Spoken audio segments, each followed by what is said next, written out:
दुनिया के नंबर 1 कातिल गैंग के बॉस बनो, और ये सड़ा हुआ सिस्टम कहता है कि तुम एक ऐसी लव स्टोरी वाली दुनिया में आ गए हो जहाँ सिर्फ लड़कियों वाला दुखड़ा चलता है। कमाल है भाई, मेरी बचपन की जान, मेरी सो कॉल्ड गर्लफ्रेंड ने मेरे बर्थडे पर ही मुझे टाटा बाय बाय कह दिया ताकि वो उस याददाश्त खोए हुए हीरो की मरहम पट्टी कर सके। और सबसे ज्यादा दिमाग की दही तो ये कुत्ता सिस्टम कर रहा है, जो कह रहा है कि चुपचाप सहो वरना हीरो तुम्हारी सबके सामने बेइज्जती कर देगा। मैंने भी हंसते हुए सिस्टम को ही म्यूट कर दिया। अरे भाई, अपन विलेन है, ये फालतू के कायदे कानून हम पर लागू नहीं होते। जो बचपन की दोस्त गद्दारी कर रही है, कल तक उसका पूरा खानदान सड़क पर होगा। अब सीन देखो, शहर के सबसे बड़े क्लब में डीजे चिल्ला रहा है कि आज की पूरी पार्टी का खर्चा हमारे यंग मास्टर किन उठा रहे हैं। मैं ऊपर वीआईपी सोफे पर बैठा वाइन के मजे ले रहा हूँ और बाहर का नजारा देख रहा हूँ। पास ही मेरा जिगरी दोस्त भाई ये अपनी महंगी घड़ी देखकर परेशान हो रहा है। वो सोच रहा है कि आखिर मामला क्या है। जिस पार्टी को लिंग खानदान की उन दो बहनों लिंग यूचिंग और लिंग युवई ने इतने शौक से रखा था, वो खुद अब तक कहाँ गायब है।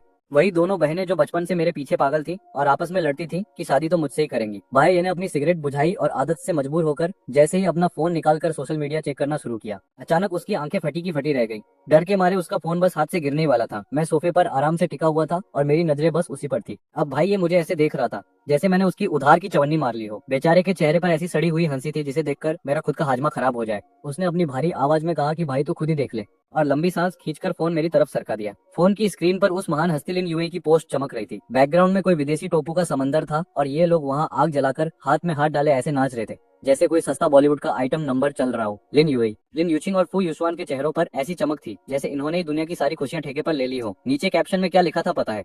मेरा गरीब भाई अभी अभी ग्रेजुएट हुआ है पर उसके पास कोई काम धंधा नहीं है, इसलिए हम उसे यहाँ हवा खिलाने लाए हैं ताकि युशवान हमेशा खुश रहे। साथ में एक स्माइली वाला इमोजी भी चिपका रखा था ताकि जख्म पर थोड़ा और नमक छिड़का जा सके। मैंने अभी अपना खुद का फोन चेक किया था और वहाँ ऐसी कोई पोस्ट नहीं थी। मतलब इन सातिर चिलगोजों ने मुझे ब्लॉक कर रखा था ताकि मैं इनकी अयाशी न देख सकूं। मेरा दोस्त भाई ये तो गुस्से से लाल पीला हो गया। उसने बिना देर किए तुरंत लिन यूएई का नंबर घुमाया। काफी देर तक घंटी बजती रही जैसे वहाँ कोई कुंभ का मेला लगा हो। एक बार कटा, दो बार कटा, पर भाई ये भी अपनी जिद का पक्का निकला। उसने लगातार फोन किया जब तक कि कॉल उठ नहीं गई। दूसरी तरफ से हवा और समंदर की लहरों का इतना शोर आ रहा था जैसे ये लोग सीधा सुनामी के बीच में बैठकर पिकनिक मना रहे हो। लिन यूएई ने जैसे ही फोन उठाया, भाई ये ने सीधे दहाड़ते हुए पूछा कि तुम दोनों का आखिर क्या चक्कर है। पर उधर से मैडम भी पूरे एटीट्यूड में थी। नाक फुलाकर कहने लगी कि भाई ये तेरी हिम्मत कैसे हुई मुझसे इस लहजे में सवाल पूछने की। भाई ये ने अपने गुस्से को जैसे तैसे काबू किया और पूछा कि क्या तुम्हें जरा भी अंदाजा है कि आज कौन सा दिन है। उसकी ये बात सुनकर उधर एकदम सन्नाटा छा गया। मैंने मजे लेते हुए भाई को फोन देने का इशारा किया। जैसे ही फोन मेरे हाथ में आया, मैंने एकदम शांति से बस एक बात बोली।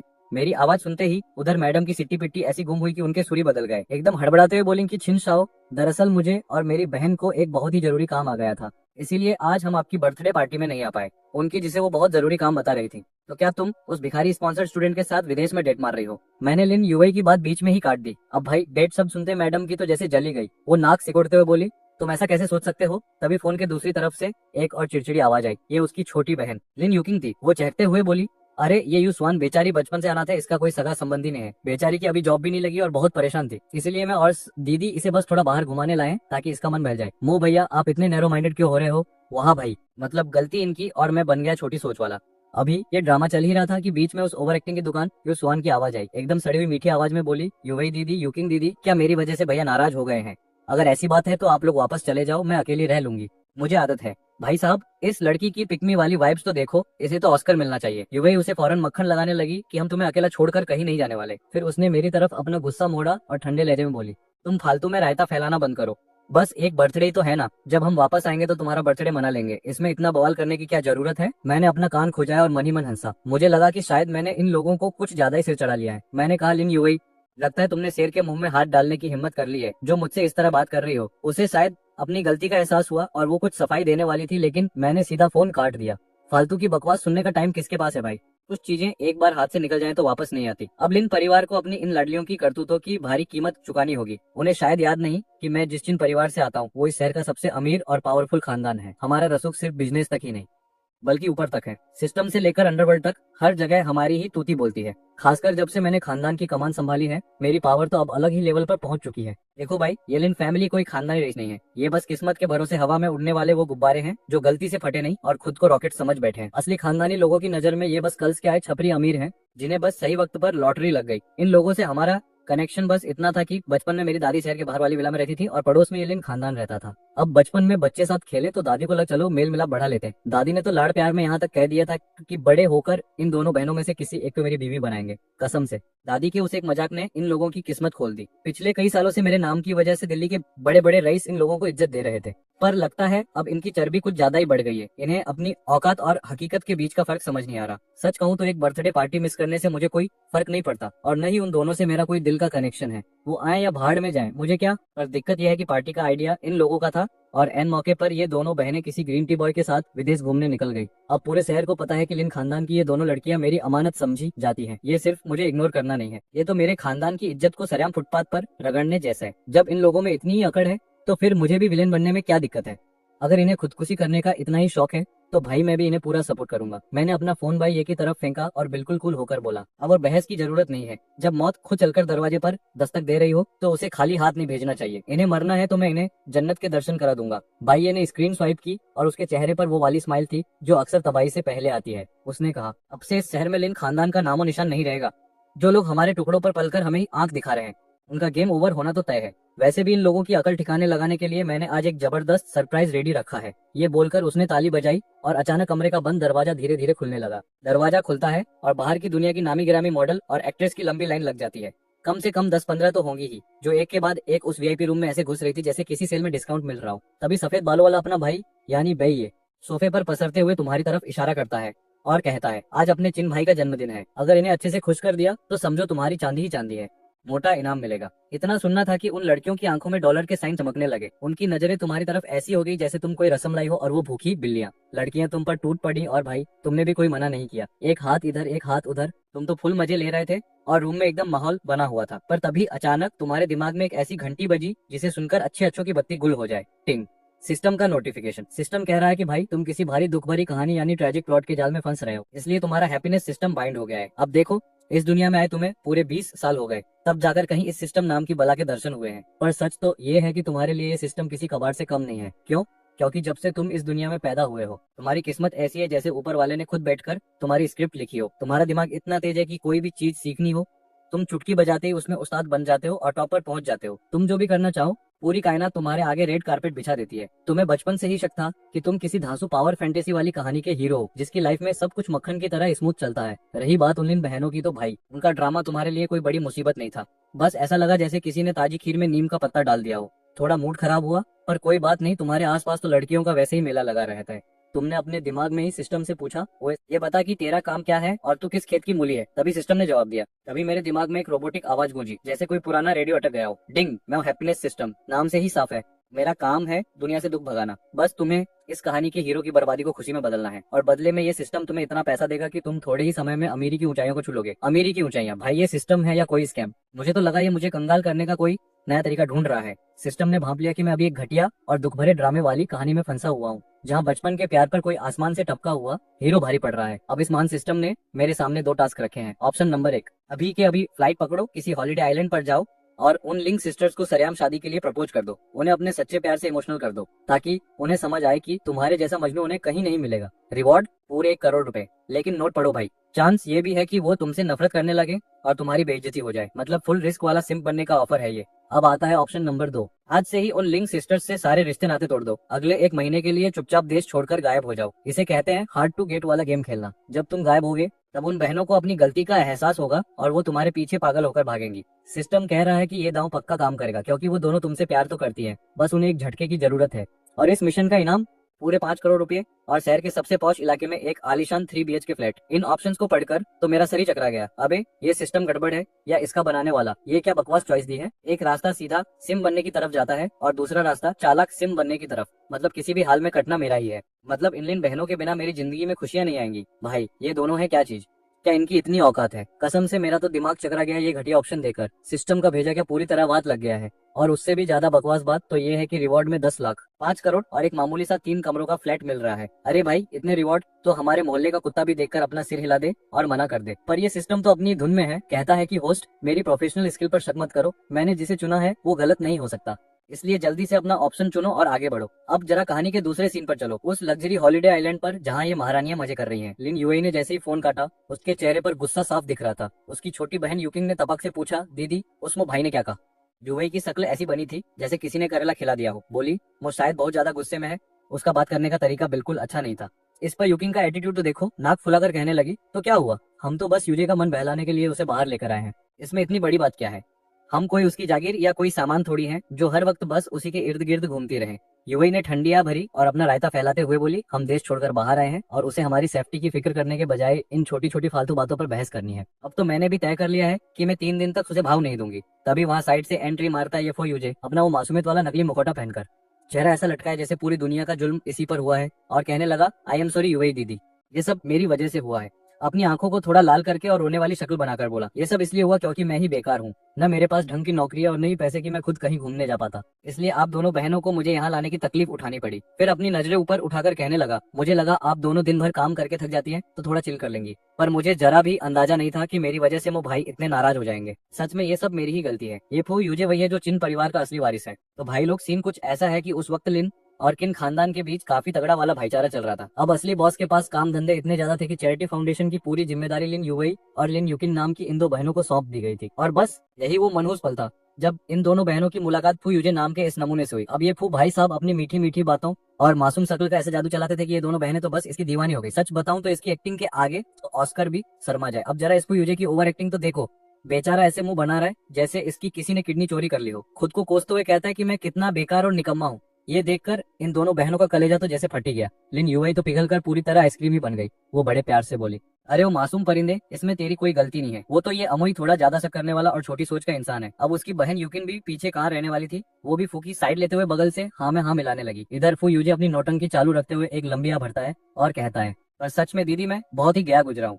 आप लोगों ने मुझ पर इतना भरोसा किया, मुझे सिखाया पढ़ाया और मैं एक ढंग की नौकरी तक नहीं ढूंढ पा रहा। अब इन दोनों बहनों ने एक दूसरे की आंखों में देखा और जैसे इनके बचे कुचे दिमाग की बत्ती भी गुल हो गई। यूवी बोली, अच्छा सुन, एक काम कर, कुछ दिनों बाद जब हम वापस जाएंगे तो तू किन ग्रुप ज्वाइन कर ले, मेरी सेक्रेटरी के तौर पर कैसा रहेगा? अब कहने को तो ये किन खानदान का बिजनेस था, लेकिन इन बहनों की गहरी दोस्ती की वजह से ये दोनों भी ग्रेजुएशन के बाद वही चैरिटी वाले डिपार्टमेंट में मैनेजर बनी बैठी थी। ये ऑफर सुनते ही फुयूजे की आंखों में ऐसी चमक आई जैसे किसी मोहल्ले के छपरी को फ्री का आईफोन मिल गया हो। भाई किन ग्रुप कोई छोटा मोटा ढाबा नहीं था, ये तो पूरे शहर की सबसे बड़ी कंपनी थी। वहाँ का लेवल इतना हाई था कि गेट पर खड़ा गार्ड भी किसी टॉप यूनिवर्सिटी से पढ़ा हुआ होता था। और हमारा ये फू भाई, ये तो किसी अरे गहरे नॉर्मल कॉलेज से पढ़ा हुआ था। इसके लिए तो ये बिल्कुल वैसे ही था जैसे बैठे बिठाए छप्पर फाड़कर लॉटरी निकल आना।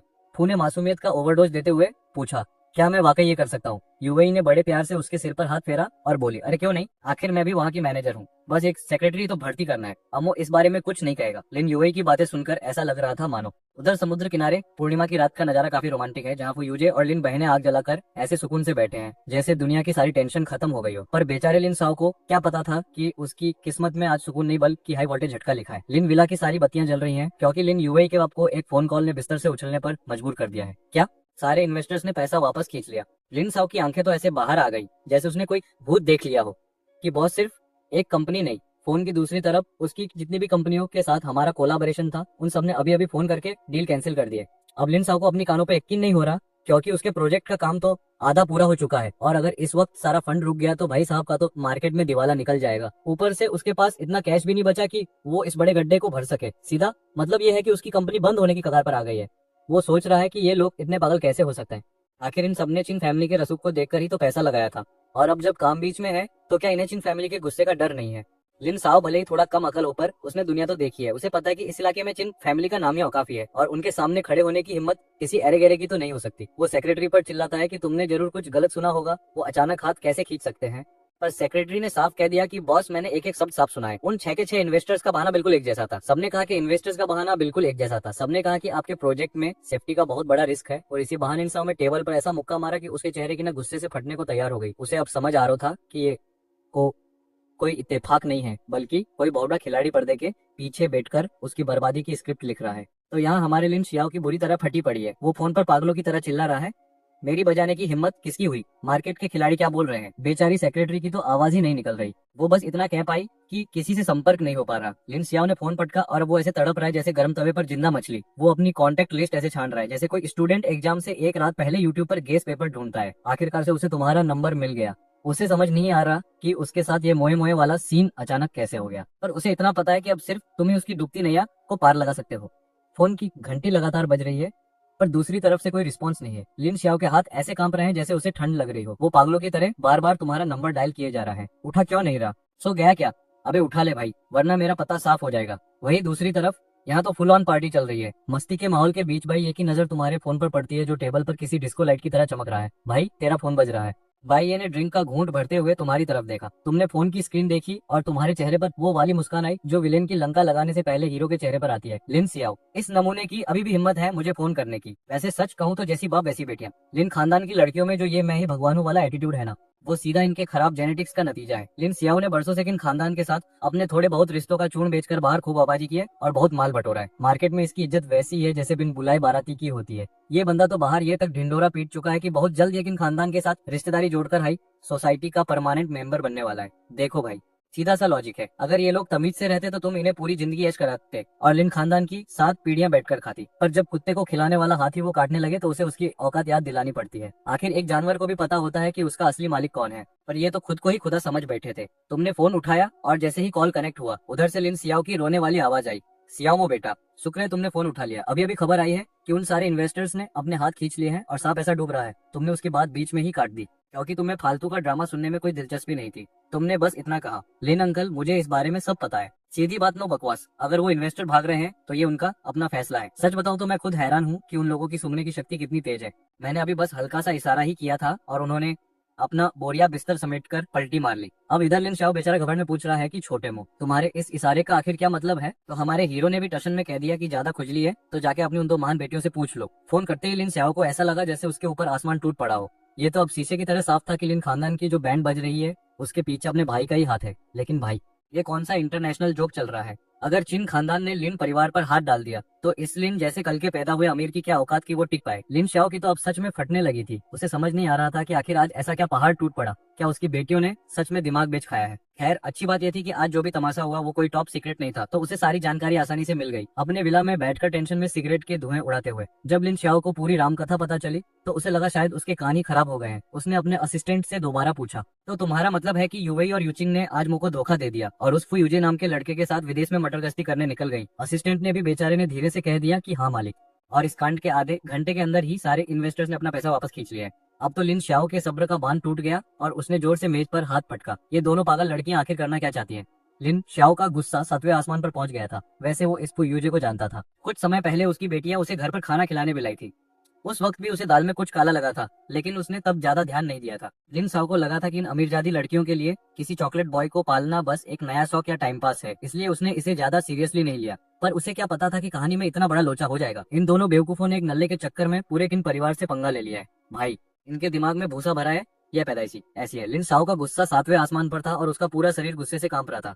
उसने फौरन अपना फोन निकाला, अपनी लाडली बेटी को कॉल लगा दिया। वो बस इस इंतजार में था कि कब फोन उठे और वो अपनी भड़ास निकाले। जैसे ही लिन यूकिंग ने फोन उठाया, लिन शाओ दहाड़ा, ओए महारानी, तुम लोग वहाँ क्या गुल खिला रही हो? मुझे उससे कोई मतलब नहीं, बस अभी के अभी पहली फुर्सत में घर वापस आओ। उसकी आवाज में इतनी नफरत थी कि सुनने वाले के कान फट जाएं। पर लिन यूकिंग तो अपनी ही दुनिया में मस्त थी। वो बड़े आराम से बोली, अरे डैड, आप भी ना छोटी छोटी बातों पर कितना चिल्लाते हो? हम तो बस युगे के साथ थोड़ा बाहर घूमने आए हैं ताकि उसका मूड ठीक हो सके। इसमें इतना बड़ा इशू बनाने की क्या जरूरत है? लिन शाओ की आंखें गुस्से से बाहर आने को थी। इशू? तुम हमारे पूरे लिन खानदान को बर्बाद करने पर तुली हो और तुम्हें ये मजाक लग रहा है? यूकिंग अभी भी अपनी जिद पर अड़ी थी। अरे हमें सब पता है, वो भाई बस गुस्से में ये सब कह रहे हैं। बचपन से वो हमें कितना ज्यादा पैम्पर करते आए हैं, ये तो आप भी जानते हो ना। तो बस फालतू की टेंशन लेना बंद करो। जब हम कुछ दिनों में वापस आएंगे तो उनके लिए एक शानदार बर्थडे पार्टी रख देंगे और थोड़ा मक्खन लगा देंगे। वो फिर से मान जाएंगे। असल में इन दोनों बहनों को लगता था कि इन्होंने वो भाई को पूरी तरह से समझ लिया है, क्योंकि वो कभी गुस्सा नहीं करते थे और हर बात को बड़े दिल से झेल लेते थे, बिल्कुल किसी सीधे साधे अमीर लड़के की तरह। खासकर इन बहनों के मामले में तो उनका रवैया एकदम अलग ही लेवल का सॉफ्ट था। बचपन से सिर्फ ये दोनों ही उनके सबसे करीब रही थी, इसीलिए इन दोनों को पूरा यकीन था कि वो भाई इस छोटी सी बात पर उनसे रिश्ता नहीं तोड़ेंगे। इनके हिसाब से उन्होंने बस थोड़ा सा दूसरे लड़के का ख्याल ही तो रखा था, इसमें क्या ही पहाड़ टूट गया। वैसे भी उनके हर बर्थडे पर इतने सारे लोग आते हैं कि देख रहे हो ना इन लड़कियों का लॉजिक। इतने सारे लोग जश्न मना रहे हैं, चारों तरफ खुशियां ही खुशियां हैं। पर हमारी यूकिंग मैडम को लग रहा है कि उनके इस बेचारे यूजे को ज्यादा प्यार केयर की जरूरत है। क्यों? क्योंकि ये लड़का बचपन से अनाथ है और चोट लगने पर अकेले कोने में बैठकर आंसू बहाता है। मतलब जिसके पास सब कुछ है उसे इग्नोर करो और जो बेचारा कार्ड खेल रहा है उसे सर पर बिठाओ। लिन साओ तो अपनी बेटी का यह महान दिमाग कर सदमे में चला गया है। बेचारा सोच रहा होगा कि आखिर उसने परवरिश में ऐसी कौन सी कमी छोड़ दी कि बेटी का दिमाग ही घुटनों में चला गया। तभी पीछे से उस रोतलू यूजे की आवाज आती है। एकदम मासूम और कमजोर सा बन के कहता है, युकिंग दीदी मैंने आपके लिए बारबेक्यू बनाया है, चक्कर देखिए ना, लाइए मैं अपने हाथों से खिलाता हूँ। वाह भाई। और युकिंग भी ऐसे पिघल गई जैसे गर्म तवे पर मक्खन। बोली, यूजे कितना प्यारा है और इसके हाथों में तो जादू है। अब लिन साओ का तो खून खोलना ही था। उसने लंबी सांस ली और चिल्लाया, युकिंग क्या तुम मुझे हार्ट अटैक दिलवा कर ही दम लेगी? पर यहाँ तो उल्टा चोर कोतवाल को डांटे। युकिंग उल्टा अपने बाप पर ही भड़क गई। उसे अब चिढ़ होने लगी है। कहती है, पापा मुझे समझ नहीं आता कि आप यहाँ आते ही बस मुझ पर और दीदी पर चिल्लाना क्यों शुरू कर देता हूँ। अगर आप सबको लगता है कि हम गलत हैं तो ठीक है, हमें बात ही नहीं करनी। हम वो भैया को खुद समझा देंगे, आप बीच में टांग मत अड़ाओ। और भाई साहब इतना बोलकर उसने सीधा फोन काट दिया। लिन साओ पागलों की तरह कॉल करता रहा, पर युकिंग और उसकी बहन यूई ने फोन ऐसे इग्नोर किया जैसे उधार मांगने वाले का फोन किया जाता है। लिन साओ तो अब सच में पागल होने की कगार पर है। उसे दिख रहा है कि हाथ आया हुआ जैकपॉट फिसल रहा है। किन फैमिली के साथ रिश्ता जुड़ने वाला था जिससे इनकी किस्मत चमक जाती। यहाँ तक कि घर की दादी भी इस शादी के लिए फुल सपोर्ट में थी। सब कुछ एकदम 10/10 सेट था। पर ठीक एंड टाइम पर इन दोनों अकल की दुश्मन लड़कियों ने पूरे किए कराए पर पानी फेर दिया। अचानक ये फू यूजे नाम का नमूना कहाँ से टपक गया? भाई अगर तुम्हें इन चिकने चेहरों का इतना ही शौक है तो कम से कम छुप छुप कर गुल खिलाओ ना। सीधा सोशल मीडिया पर फोटो डाल दी। क्या इन्हें लगता है कि किन फैमिली वाले बिल्कुल ही अनपढ़ गंवार हैं? लिन सियाओ गुस्से के मारे लाल पीला हो गया और उसने अपना सोफे पर दे मारा। लंबी लंबी सांसें लेते हुए उसने सीधा फरमान सुना दिया कि यूवी और युकिंग के सारे कार्ड्स ब्लॉक कर दो, साथ ही बंदों को रिजॉर्ट आइलैंड पर भेजो और उन दोनों बहनों के साथ उस यूजे को भी घसीटते हुए वापस लाओ। देखो, लिन सियाओ कोई ऐरा गहरा नतु खैरा नहीं है। उसने अपनी पूरी जायदाद खुद खून पसीना बहाकर बनाई है, तो जाहिर है कि वो बंदा थोड़ा टेढ़ा तो होगा ही। उसे अच्छे से पता है कि उन दोनों लड़कियों को जल्द से जल्द वापस लाकर तुमसे माफी मंगवानी होगी। उसे डर है कि अगर उसकी कंस्ट्रक्शन साइट एक दिन भी बंद रही तो उसे कितने करोड़ों का चूना लगेगा। ये सोचकर ही उसकी हालत खराब हो रही है। उसने फौरन ऑर्डर दिया कि भाई कल सुबह के लिए कुछ महंगे वाले गिफ्ट्स तैयार करो, मुझे खुद की फैमिली के सामने हाजिरी लगाने जाना पड़ेगा। दूसरी तरफ रात भर पार्टी करने के बाद तुम अपने ड्राइवर के साथ अपनी विला पर वापस पहुंचते हो। तुम्हें वो पुराने पुश्तैनी घरों में रहने का कोई शौक नहीं है, इसलिए तुमने अपने लिए एक आलीशान यू लॉन्ग मैनर चुना है। जैसे ही तुम गाड़ी से उतरे, तुम्हारे पीछे खड़े तुम्हारे ड्राइवर लॉन्ग झांतियान ने धीरे से पूछा, मालिक क्या उन लिन बहनों का मामला रफा दफा करना है? अब जरा इस ड्राइवर पर गौर फरमाओ। अगर ये किसी और घिसी पिटी अर्बन नोवेल का हीरो होता तो अब तक इसका नाम ड्रैगन किंग जैसा कुछ धाकड़ होता। इसकी हिस्ट्री इतनी अजीब है कि क्या ही बताऊं। बचपन में ही किन फैमिली ने इसे एक वफादार लड़ाके के तौर पर पाला था। इसने ऐसी खतरनाक ट्रेनिंग ली है जिसे सुनकर ही रोंगटे खड़े हो जाएं। ये जंग के मैदानों में मौत का फरिश्ता बनकर घूम चुका है और इस गॉड ऑफ डेथ के नाम से जाना जाता है। यहाँ तक कि किन फैमिली की मदद से इसने कई देशों में अपनी सिक्योरिटी कंपनी भी खड़ी कर ली थी। जब इसे तुम्हारा बॉडीगार्ड बनने के लिए वापस बुलाया गया तो इसके मन में थोड़े नखरे तो थे। उसे लगता था कि वो किन फैमिली के लिए अपनी जान तो दे सकता है, लेकिन अपनी इतनी जबरदस्त काबिलियत को किसी की रखवाली करने में बेकार नहीं करना चाहता। अब भाई, जो बंदा खुद को दुनिया का सबसे बड़ा 30 मार्का समझता हो, उसे काबू करने का एक ही तरीका है और वो है अपनी ताकत से उसकी अकड़ को पैरों तले कुचल देना। हमारे हीरो ने भी यही किया। जब ये सिर्फ 16 साल का था तब ये अकेला विदेश निकल गया इस ड्रैगन जैसे बंदे यानी लॉन्ग झांतियान की हैकड़ी निकालने के लिए। मिलिट्री स्ट्रेटेजी हो, स्नाइपर से निशाना लगाना हो या फिर आमने सामने की गंदी धुलाई, हर चीज में हमारा हीरो इतना परफेक्ट था कि बेचारे झांतियान की सारी प्राइड का कचरा हो गया। मतलब हीरो ने उसे हर लेवल पर ऐसा धोया कि वो अपनी हार कभी भूल नहीं पाया। उस दिन के बाद से जंग के मैदान से एक खूंखार साया गायब हो गया और हमारे हीरो के साथ एक ऐसी परछाई जुड़ गई जो कभी उसका साथ नहीं छोड़ती। सच बताऊं तो झांतियान काम के मामले में बड़ा कड़क बंदा है। अगर इस कहानी में हमारे हीरो जैसा कोई एबनॉर्मल या सुपर पावर वाला नमूना न होता तो पक्का ये झांतियान ही इस दुनिया का मेन हीरो होता।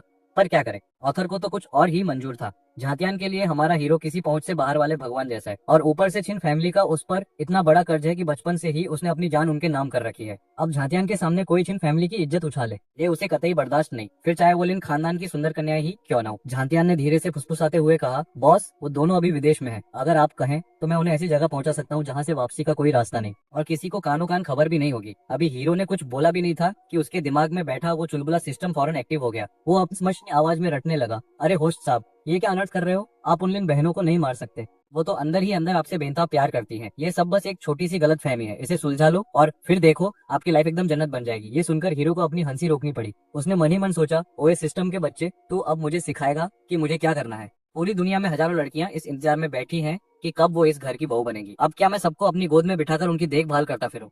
तभी ये फुस हुआ। सिस्टम फिर से अपनी मशीनी आवाज निकालता है और कहता है कि ये लिंक बहनें तो मेरी किस्मत में लिखी है। किस्मत? अबे चल बे। मैंने नफरत से अपना सिर हिलाया और पूछा, तो क्या अगर मैं तुम्हारी इन बकवास बातों को न मानूं तो क्या मुझ पर आसमान से बिजली गिर जाएगी? ये सुनते ही सिस्टम ने फिर कुछ बोलने की कोशिश की, पर मुझे इतनी चिढ़ हुई कि मैंने एक झटके में उसकी आवाज ही गायब कर दी। बेचारा सिस्टम भी सदमे में चला गया होगा कि अब तक तो सिर्फ सिस्टम ही होस्ट को ब्लॉक करता आया था, पर यहाँ तो उल्टी गंगा बह रही है। मैंने इस फालतू के डिब्बे को इग्नोर किया और सोचने लगा कि क्या उन दोनों बहनों को बिना किसी को पता चले दुनिया से विदा कर दूं। थोड़ी देर की खामोशी के बाद मैंने हाथ हिलाया और कहा, अभी इसकी जरूरत नहीं है। लॉन्ग झांतियान को मेरी बात समझ नहीं आई तो मैंने उसकी तरफ देखते हुए कहा, किसी को सीधे मौत की नींद सुला देना बहुत आसान है और उतना ही बोरिंग भी। इतनी जल्दी मार दिया तो मजा कैसे आएगा? उससे पहले थोड़ा ब्याज वसूलना तो बनता है। मैं तो बस ये देखना चाहता हूँ कि जब मौत सामने खड़ी होगी तब उन दोनों बहनों का वो प्यारा फू यूजी किसे बचाने के लिए हाथ आगे बढ़ाता है। ये सुनते ही झांतियान के चेहरे पर एक शिकारी जैसी मुस्कान आ गई और वो बोला, मैं समझ गया छोटे मालिक। झांतियान को काम सौंप कर जब मैं अपने विला वापस आया, अभी बैठा ही था कि मेरा फोन बजने लगा। फोन मेरी दादी का था। देखो यार, बचपन से मम्मी पापा तो काम में बिजी रहते थे, तो दादी ने ही मुझे पाल पोस कर बड़ा किया है, इसलिए मैं उनसे बहुत प्यार करता हूँ। दादी ने फोन उठाते ही वही दोनों बहनों वाला मुद्दा छेड़ दिया। वो बोली, वो बेटा बुरा मत मानना, मैं भले ही बूढ़ी हो गई हूँ पर दकियानुसी नहीं हूँ। मुझे पता है कि तुम जैसे नौजवानों को अपनी आजादी कितनी पसंद है। दादी ने साफ कह दिया कि बेटा, अगर तुझे ये सब पसंद नहीं है तो मेरी इज्जत बचाने के चक्कर में अपना सिर मत फोड़। लिंग बहनों का कच्चा चिट्ठा दादी तक पहुंच चुका था और उन्हें समझ आ गया था कि उनकी लाडलियों ने भारी रायता फैला दिया है। ये सुनकर हमारे हीरो ने चैन की सांस ली। भाई, इस पूरी दुनिया में दादी ही तो एक ऐसी इंसान है जिनकी ये परवाह करता है, वरना बाकी सबको तो ये नाश्ते में चबा जाए। अगर दादी का प्रेशर ना होता तो वो लिंग बहनें कब की फुटपाथ पर कटोरा लेकर बैठी होती।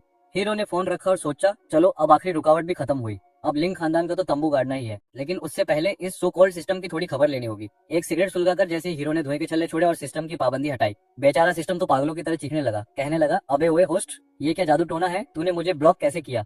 ये तो मुमकिन ही नहीं है। मेरी फाइलों में तो तेरे बारे में ऐसा कुछ लिखा ही नहीं था। सिस्टम की तो जैसे फटकर हाथ में आ गई थी, क्योंकि उसे समझ आ गया था कि इस बंदे के साथ अब उसकी बॉसगिरी नहीं चलने वाली। अब तो ऐसा लग रहा था जैसे शिकारी खुद शिकार बन गया हो। हीरो ने बड़े स्वेग से सिगरेट की राख झड़ी और शांति से पूछा, ज्यादा ज्ञान मत पेल, बस ये बता कि तेरा असली मालिक कौन है और तू आया कहाँ से है? सिस्टम ने फिर वही पुरानी घिसी पिटी फिल्मी कहानी सुनाई कि मैं तो ऊपर वाले का दिया हुआ वरदान हूँ, जो तेरी फूटी हुई किस्मत बदलने आया हूँ। हीरो मुस्कुराया और बोला, लगता है तू प्यार की भाषा नहीं समझेगा, तो जा फिर से कालकोठरी में बैठ और अपनी औकात याद कर। इससे पहले कि सिस्टम अपनी सफाई में एक शब्द भी बोल पाता, हीरो ने उसे दोबारा म्यूट कर दिया। अब इस शोर शराबे वाले सिस्टम से फुर्सत मिली तो हीरो ने हाथ मुंह धोया और सीधा बिस्तर पर लेट गया। आखिर दिन भर की इतनी मार धाड़ और फालतू के ड्रामे के बाद बेचारा थक जो गया था। अगली सुबह जब अपनी आंखें खुली तो मैंने एक बार फिर उस नखरेबाज सिस्टम को बाहर निकाला और पूछा, क्यों भाई, आज कुछ बोलने का इरादा है या फिर अगले हफ्ते का मुहूर्त निकालूं? वैसे मुझे लगता है कि मैं समझ गया हूँ। तूने मुझे उन बहनों के साथ सुलह करने का ऑप्शन इसलिए दिया है क्योंकि इसमें तेरा ही कोई बड़ा फायदा छुपा है। देख भाई, अगर मैंने एक हफ्ता और इंतजार किया तो उनकी कब्र पर एक एक मीटर लंबी घास उग जाएगी और फिर तुझे कुछ नहीं मिलने वाला। मेरी बात सुनते ही सिस्टम की वह सड़ी हुई रोबोटिक आवाज फिर से गूंजी, होस्ट, सिस्टम को इतना मजबूर मत करो, मैं कुदरत का करिश्मा हूँ, क्या तुम्हें ऊपर वाले के कहर से डर नहीं लगता? अब भाई अपना तो स्वैग ही अलग है। मैंने साफ कह दिया, हाँ भाई, बुला ले अपनी बिजली, करवा दे मुझ पर हमला। तुझे क्या लगता है इस किस्मत के धनी यानी इस मेन कैरेक्टर की कोई वैल्यू नहीं है? पिछले जन्म के उन ढेरों उपन्यासों के हिसाब से मैं यहाँ का वो हीरो हूँ जिसे कोई छू भी नहीं सकता। मेरी इस दुनिया में एंट्री ही एक इत्तेफाक थी और आज तक मैं जिस तरह मजे में बढ़ा हूँ उससे साफ है कि यह दुनिया मेरा कुछ नहीं बिगाड़ सकती। फिर मैं क्यों डरूं? अगर दम है तो इस कुत्ते सिस्टम में इतनी हिम्मत होनी चाहिए कि मुझ पर बिजली गिरवा कर मेरा काम तमाम कर दे। अब सिस्टम भी अपनी औकात पर आ गया और बोला, होस्ट, इतनी हैकड़ी दिखाना अच्छी बात नहीं है। अगर कुदरत तुम्हारा कुछ नहीं बिगाड़ सकती तो कोई बात नहीं, मैं ये नौकरी छोड़कर चला जाऊंगा। मैं अपना बोरिया बिस्तर समेट लूंगा और तू यहाँ अकेला सड़ता रही हो। उसकी बात सुनकर मुझे हंसी आ गई। मैंने कहा, बेटा तू जितना सीधा बनता है उतना है नहीं, तू यहाँ से भाग तो सकता है लेकिन तुझे अपना मिशन तो पूरा करना ही होगा ना। तुझे किसी न किसी किस्मत वाले हीरो के शरीर में तो घुसना ही पड़ेगा। और याद रखना, अगर तूने ज्यादा नाटक किया तो मैं इस दुनिया के चुन चुनकर सारे किस्मत वाले नायकों को खत्म कर दूंगा। यह सुनकर सिस्टम की सच में फट गई, क्योंकि उसे एहसास हो गया था कि मेरे पास ऐसा करने की पूरी पावर है।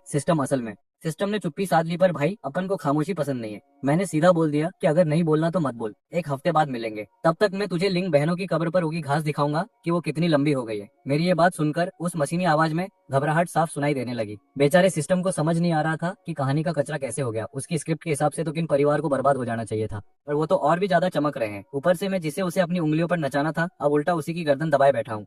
खैर, अब उसके पास कोई रास्ता नहीं बचा था क्योंकि वो मुझसे जुड़ चुका था। वो गिड़गिड़ाते हुए बोला कि मालिक, आप जो पूछना चाहते हो पूछो, मैं सब बता दूंगा। मैंने मुस्कुराते हुए उससे उसका असली ठिकाना और मकसद पूछा। काफी देर चुप रहने के बाद उसने सिर्फ 2 शब्द कहे, कब्जा करना। मतलब जैसे ही मैं सिस्टम के इनामों का इस्तेमाल करके इस दुनिया का सबसे बड़ा सुरमा बन जाऊंगा। ये सिस्टम मेरी आदि शक्ति और वजूद को खुद में सोख लेगा। ये सुनते ही मेरा माथा ठनका। अगले पल सिस्टम की आवाज में खौफ भर गया और मेरे कानों में कान फोड़ देने वाले अलार्म बजने लगे। वार्निंग आने लगी कि सिस्टम की कोडिंग में कोई घुस गया है और उसके बुनियादी नियम बदले जा रहे हैं। सिस्टम चिल्लाने लगा कि ये कैसे हो सकता है। मैंने अपनी मर्जी के दम पर सिस्टम की जड़ों को ही हैक कर लिया था। मैं किसी को भी अपनी मेहनत की मलाई खाने नहीं दे सकता।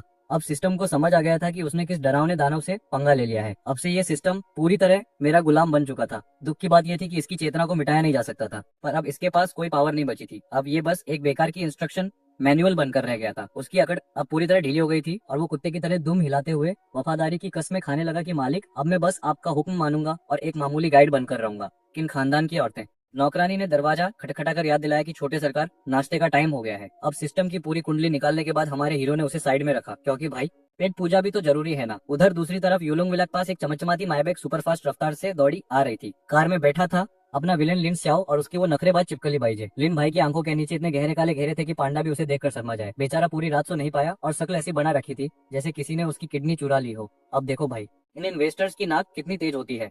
अपने हीरो ने बस एक हल्की सी फुसफुसाहट क्या की, इन शिकारी कुत्तों ने तो सूंघ ही लिया। 1 घंटा भी नहीं हुआ और सारे इन्वेस्टर्स ऐसे भागे जैसे फी की सेल खत्म हो रही हो। जिसको देखो वो कॉन्ट्रैक्ट फाड़ रहा था और पैसे वापस खींच रहा था। कुछ लोग तो भाई को पेनल्टी भरने को भी तैयार थे। बस लिन के साथ काम नहीं करना था। हद तो तब हो गई जब आज सुबह सरकारी अफसरों ने भी अपना जलवा दिखा दिया और कंस्ट्रक्शन साइट पर ताला ठोक दिया। बहाना क्या बनाया कि साइट पर सेफ्टी का खतरा है। भाई साहब, एक सरकारी बाबू जो एक छोटी सी फाइल आगे बढ़ाने में सालों लगा देते हैं, आज वो बिजली की रफ्तार से काम कर रहे थे। लिन बेचारे को संभलने का मौका तक नहीं मिला। एक ही रात में पूरी दुनिया उथल पुथल हो गई। लिन ने अपने पुराने लंगोटिया यारों और बिजनेस वाले दोस्तों को भी फोन घुमाया, पर भाई वक्त बुरा हो तो परछाई भी साथ छोड़ देती है। किसी ने उसका फोन तक नहीं उठाया। पावर क्या चीज होती है और ये कितनी डरावनी से करती है, ये उसे आज पहली बार समझ आ रहा था। उसने सोचा कि चलो दादी अम्मा से सिफारिश लगवाता हूँ, शायद वो पोते को बचा ले। पर दादी भी हमारी फुल स्वैग में निकली। उन्होंने लिन को भाव तक नहीं दिया। अब जब कोई रास्ता नहीं बचा तो लिन भाई अपनी इज्जत का कचरा करवा कर सुबह सुबह यूलोंग विला पहुंच गए माफी मांगने। पर किस्मत देखो, लिन खानदान की महंगी गाड़ी को गेट के अंदर एंट्री तक नहीं मिली। बेचारा लिन और उसकी वो नखरेबाज पार्टनर गेट के बाहर ही खड़े होकर उस आलिशान विला को ऐसे निहार रहे थे जैसे कोई गरीब बच्चा बंद पड़ी खिलौने की दुकान को देखता है। यहाँ हमारे लिन साओ भाई को पेट्रोलिंग करती सिक्योरिटी दिख जाती है और वो बिना देरी किए दरवाजे की घंटी ऐसे बजाने लगते हैं जैसे पड़ोसियों से उधार मांग रहे हो। अरे भाई, मैं लिन साओ हूँ, जरा दरवाजा तो खोलो यार। अब लिन साओ के चिल्लाने से हवेली के अंदर हलचल हुई और सामने आया सिक्योरिटी का कैप्टन, जिसका कोड नेम था टाइगर। ये बंदा अपने मेन विलेन लोंग झांतियान का पालतू शेर था, जिसे उसने खुद अपनी देखरेख में पाला पोसा और ट्रेनिंग दी थी। वैसे तो ये खुद को सिक्योरिटी कंपनी कहते हैं, लेकिन असलियत में ये भेड़ की खाल में भेड़ियों वाली भाड़े की फौज है। चिन फैमिली की पूरी सुरक्षा का ठेका इन्हीं के पास है और ये जितने पावरफुल है उतने ही बेरम भी। इस वक्त टाइगर के चेहरे पर एक ऐसी घटिया मुस्कान थी जैसे उसने किसी की बेइज्जती करने का स्पेशल कोर्स किया हो। वो मन ही मन सोच रहा था कि लिन फैमिली के दिन अब लद गए। पहले जब लोंग झातियान इनका ख्याल रखता था तो टाइगर भी मजबूरी में इज्जत देता था, पर अब जब लिन बहनों ने खुद ही अपनी कब्र खोदनी शुरू कर दी है तो टाइगर को लिन खानदान के किसी भी बंदे को घास डालने की जरूरत नहीं है।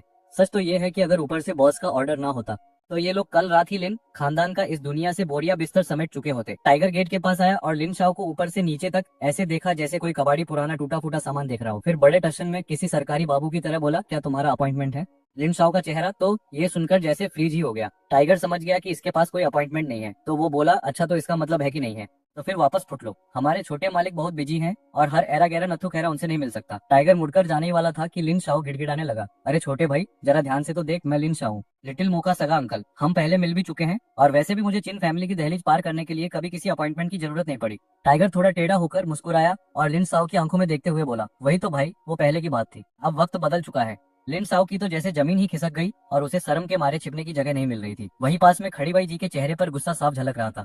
अब देखो, ये बाई जी इन बहनों की सगी मानी है और इनकी उम्र अभी बस 30 साल के आसपास ही है।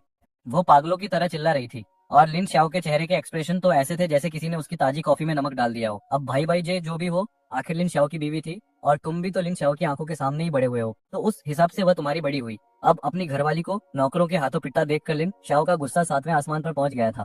भले ही वो यहाँ माफी मांगने आया था। तभी अंदर मची इस हलचल की आवाज सुनकर तुम हवेली के दरवाजे पर पहुंच जाते हो। तुम्हें देखते ही लिन शाओ की आंखों में जैसे जान आ गई और वह तुरंत बोलने लगा कि शाओ मो देखो जरा अपने इन नौकरों को, इन्हें ऊंच नीच का कोई अंदाजा नहीं है। इन्होंने मेरी बीवी की कलाई ही तोड़ दी। इसी बीच टाइगर ने पीछे मुड़कर तुम्हें देखा और तुरंत सिर झुकाकर माफी मांगी। उसने कहा कि सॉरी बॉस है, और यहाँ फालतू का तमाशा कर रही थी और मुझसे देखा नहीं गया। तुमने अपना हाथ उठाकर टाइगर को चुप रहने का इशारा किया और गेट के पास आकर अपने आदमियों को दरवाजा खोलने के लिए कहा। गेट के बाहर लिन स्याओ अपनी बीवी को सहारा दिए खड़ा था और उसके चेहरे पर एक अजीब सी जीत वाली मुस्कान थी। खासकर वह बाई जे जो टाइगर को ऐसे घूर रही थी जैसे कच्चा ही चबा जाएगी। वैसे तो बाई जे की उम्र 30 के पार थी, लेकिन महंगे क्रीम और पाउडर का कमाल था कि वो अभी भी 20 साल की लड़की जैसी ही दिख रही थी और अपनी उम्र की वजह से उसमें एक अलग ही मैच्योर वाली वाइब आ रही थी। अब वह अपनी आंखों में नकली आंसू भरकर मासूम बनने का नाटक करने लगी और बोली कि शाओ मो देखो अपने इन पालतू कुत्तों को, इनकी इतनी हिम्मत की मुझ पर हाथ उठाया, इन्हें अभी के अभी नौकरी से निकालो और इस बदतमीज आदमी से कहो कि मुझे कम से कम 10 लाख का हर्जाना दे। टाइगर ने उसकी बातों पर कोई ध्यान नहीं दिया और बस तुम्हारे सामने सिर झुकाए खड़ा रहा। तुमने बस एक हल्की सी मुस्कान दी और पीछे की तरफ इशारा करते हुए शांति से कहा कि इस औरत का दिमाग खराब हो गया है, जाओ जाओ जरा इसे अच्छे से सबक सिखाओ। अब आगे कैसे बात करनी है ये सुनते ही टाइगर की आंखों में चमक आ गई और उसके चेहरे पर वही कमीनी वाली स्माइल दिखने लगी। उसने कहा, फिक्र मत कीजिए छोटे मालिक, और अपने लड़कों को इशारा कर दिया कि इस बाई जी को कुत्तों की तरह घसीट कर ले जाओ। अब बाई जी की तो फटकर हाथ में आ गई थी। वो डर के मारे पीछे हटने लगा और लिंग साओ की गोद में घुसने की कोशिश करने लगा। पर हमारे टाइगर और उसके बंदे कितने खतरनाक है ये तो तुम जानते ही हो। उन्होंने बेचारे को किसी मुर्गी के बच्चे की तरह हवा में उठा लिया। लिंग साओ ने बीच में आने की हिम्मत तो की, पर जैसे ही उसकी नजर टाइगर से मिली, बेचारा थर थर कांपने लगा और उसका गला सूख गया। अब साइड में ले जाकर भाई जी के मासूम चेहरे पर थप्पड़ों की बारिश शुरू हो गई। वो गोरा मुखड़ अब किसी सूजे हुए लाल टमाटर जैसा दिख रहा था और मुंह से खून भी निकलने लगा था। पर टाइगर को घंटा फर्क नहीं पड़ रहा था, उसका हाथ रुकने का नाम ही नहीं ले रहा था। लिंग साओ से ये सब देखा नहीं जा रहा था, तो उसने तुम्हारी तरफ देखा ताकि शायद तुम थोड़ी दया दिखाओ। पर तुम तो बड़े आराम से स्माइल कर रहे थे, जैसे बगल में कोई कीर्तन चल रहा हो। तुमने बड़े ठंडे दिमाग से कहा, लिंग चाचा यहाँ खड़े खड़े मेरे पैर दुख रहे हैं, आपको मुझसे कुछ काम था ना, तो चलिए वहाँ बैठ कर बात करते हैं। पूरे टाइम तुमने उस पिटते हुए लड़के की तरफ मुड़ कर देखा तक नहीं, बस वही हीरो वाली स्माइल चिपकाए रखी। अगर बाजू में भाई जी के चीखने की आवाजें नहीं आ रही होती तो बेचारा लिंग साओ तो यही समझता कि तुम दुनिया के सबसे शरीफ इंसान हो। वो विला काफी बड़ा था और वहाँ एक मस्त खुला हुआ बैठने का इंतजाम भी था। तुम वहाँ जाकर ऐसे बैठ गए जैसे अपनी पुश्तैनी जायदाद हो, और नौकर दौड़े दौड़े तुम्हारा गर्मा गर्म नाश्ता ले आए। तुमने बड़े प्यार से पूछा, तो लिंग चाचा इतनी सुबह सुबह यहाँ तक आने की तकलीफ क्यों की?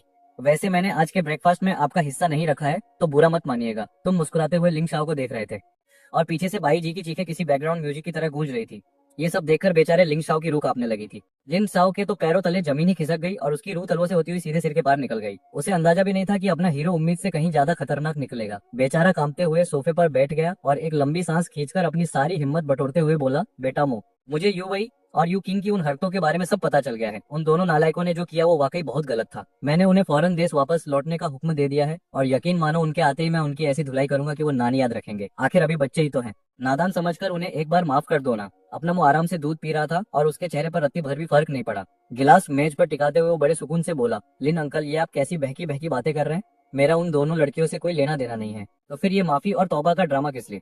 लिन शाओ का तो चेहरा ही उतर गया जैसे किसी ने उसकी लॉटरी का टिकट फाड़ दिया हो। वो हकलाते हुए बोला, अरे वो बेटा गुस्से में आकर ऐसी बातें मत करो, तुम तो उनके साथ बचपन से बड़े हुए हो, इतने सालों का रिश्ता है तुम्हारा। अगर तुम उन्हें नहीं समझोगे तो कौन समझेगा? वो दोनों लड़कियां तो तुम्हें पागलों की तरह पसंद करते हैं यार। ये सुनते ही मो की आंखों में अंगारे दहकने लगे और उसने ठंडे स्वर में पूछा, तो आपका मतलब है कि मैं थाली सजाकर उनकी आरती उतारूं और उनका शुक्रिया अदा करूं? लिन साओ का पूरा शरीर थरथराने लगा और वो पागलों की तरह हाथ हिलाकर बोलने लगा, नहीं नहीं, मेरा वो मतलब बिल्कुल नहीं था। मो ने एक फीकी हंसी हंसी और बड़े ही बेबाक अंदाज में कहा, देखो अंकल, मैं साफ लफ्जों में बता देता हूँ, वो लिन बहनें मेरे लिए किसी कचरे से कम नहीं है। मुझे तो बस इस बात पर हैरानी हो रही है कि तुम लोगों ने मेरे परिवार को क्या कोई चैरिटी ट्रस्ट समझ रखा है। एक तरफ तो तुम मेरे खानदान के रसूख और सुविधाओं के मजे लूट रहे हो और दूसरी तरफ मेरी ही पीठ में छुरा घोंपकर मेरी इज्जत मिट्टी में मिला रहे हो। सच कहूँ तो मैं बस ये पूछना चाहता हूँ कि आखिर इतनी हिम्मत लाते कहाँ से हो? क्या तुम्हें शक्ति कपूर ने अपना कॉन्फिडेंस सुधार दिया है? वो अपनी जगह से खड़ा हुआ और लिन साओ के गाल को बड़े प्यार से थपथ पाते हुए उसके चेहरे के एकदम पास आया। उसकी आंखों में देखते हुए उसने चेतावनी दी, ये कभी मत भूलना कि जो कुछ भी आज तुम्हारे पास है उसे मैं एक झटके में मिट्टी में मिला सकता हूँ। कुछ गलतियां ऐसी होती हैं जिनका हर्जाना तो भरना ही पड़ता है।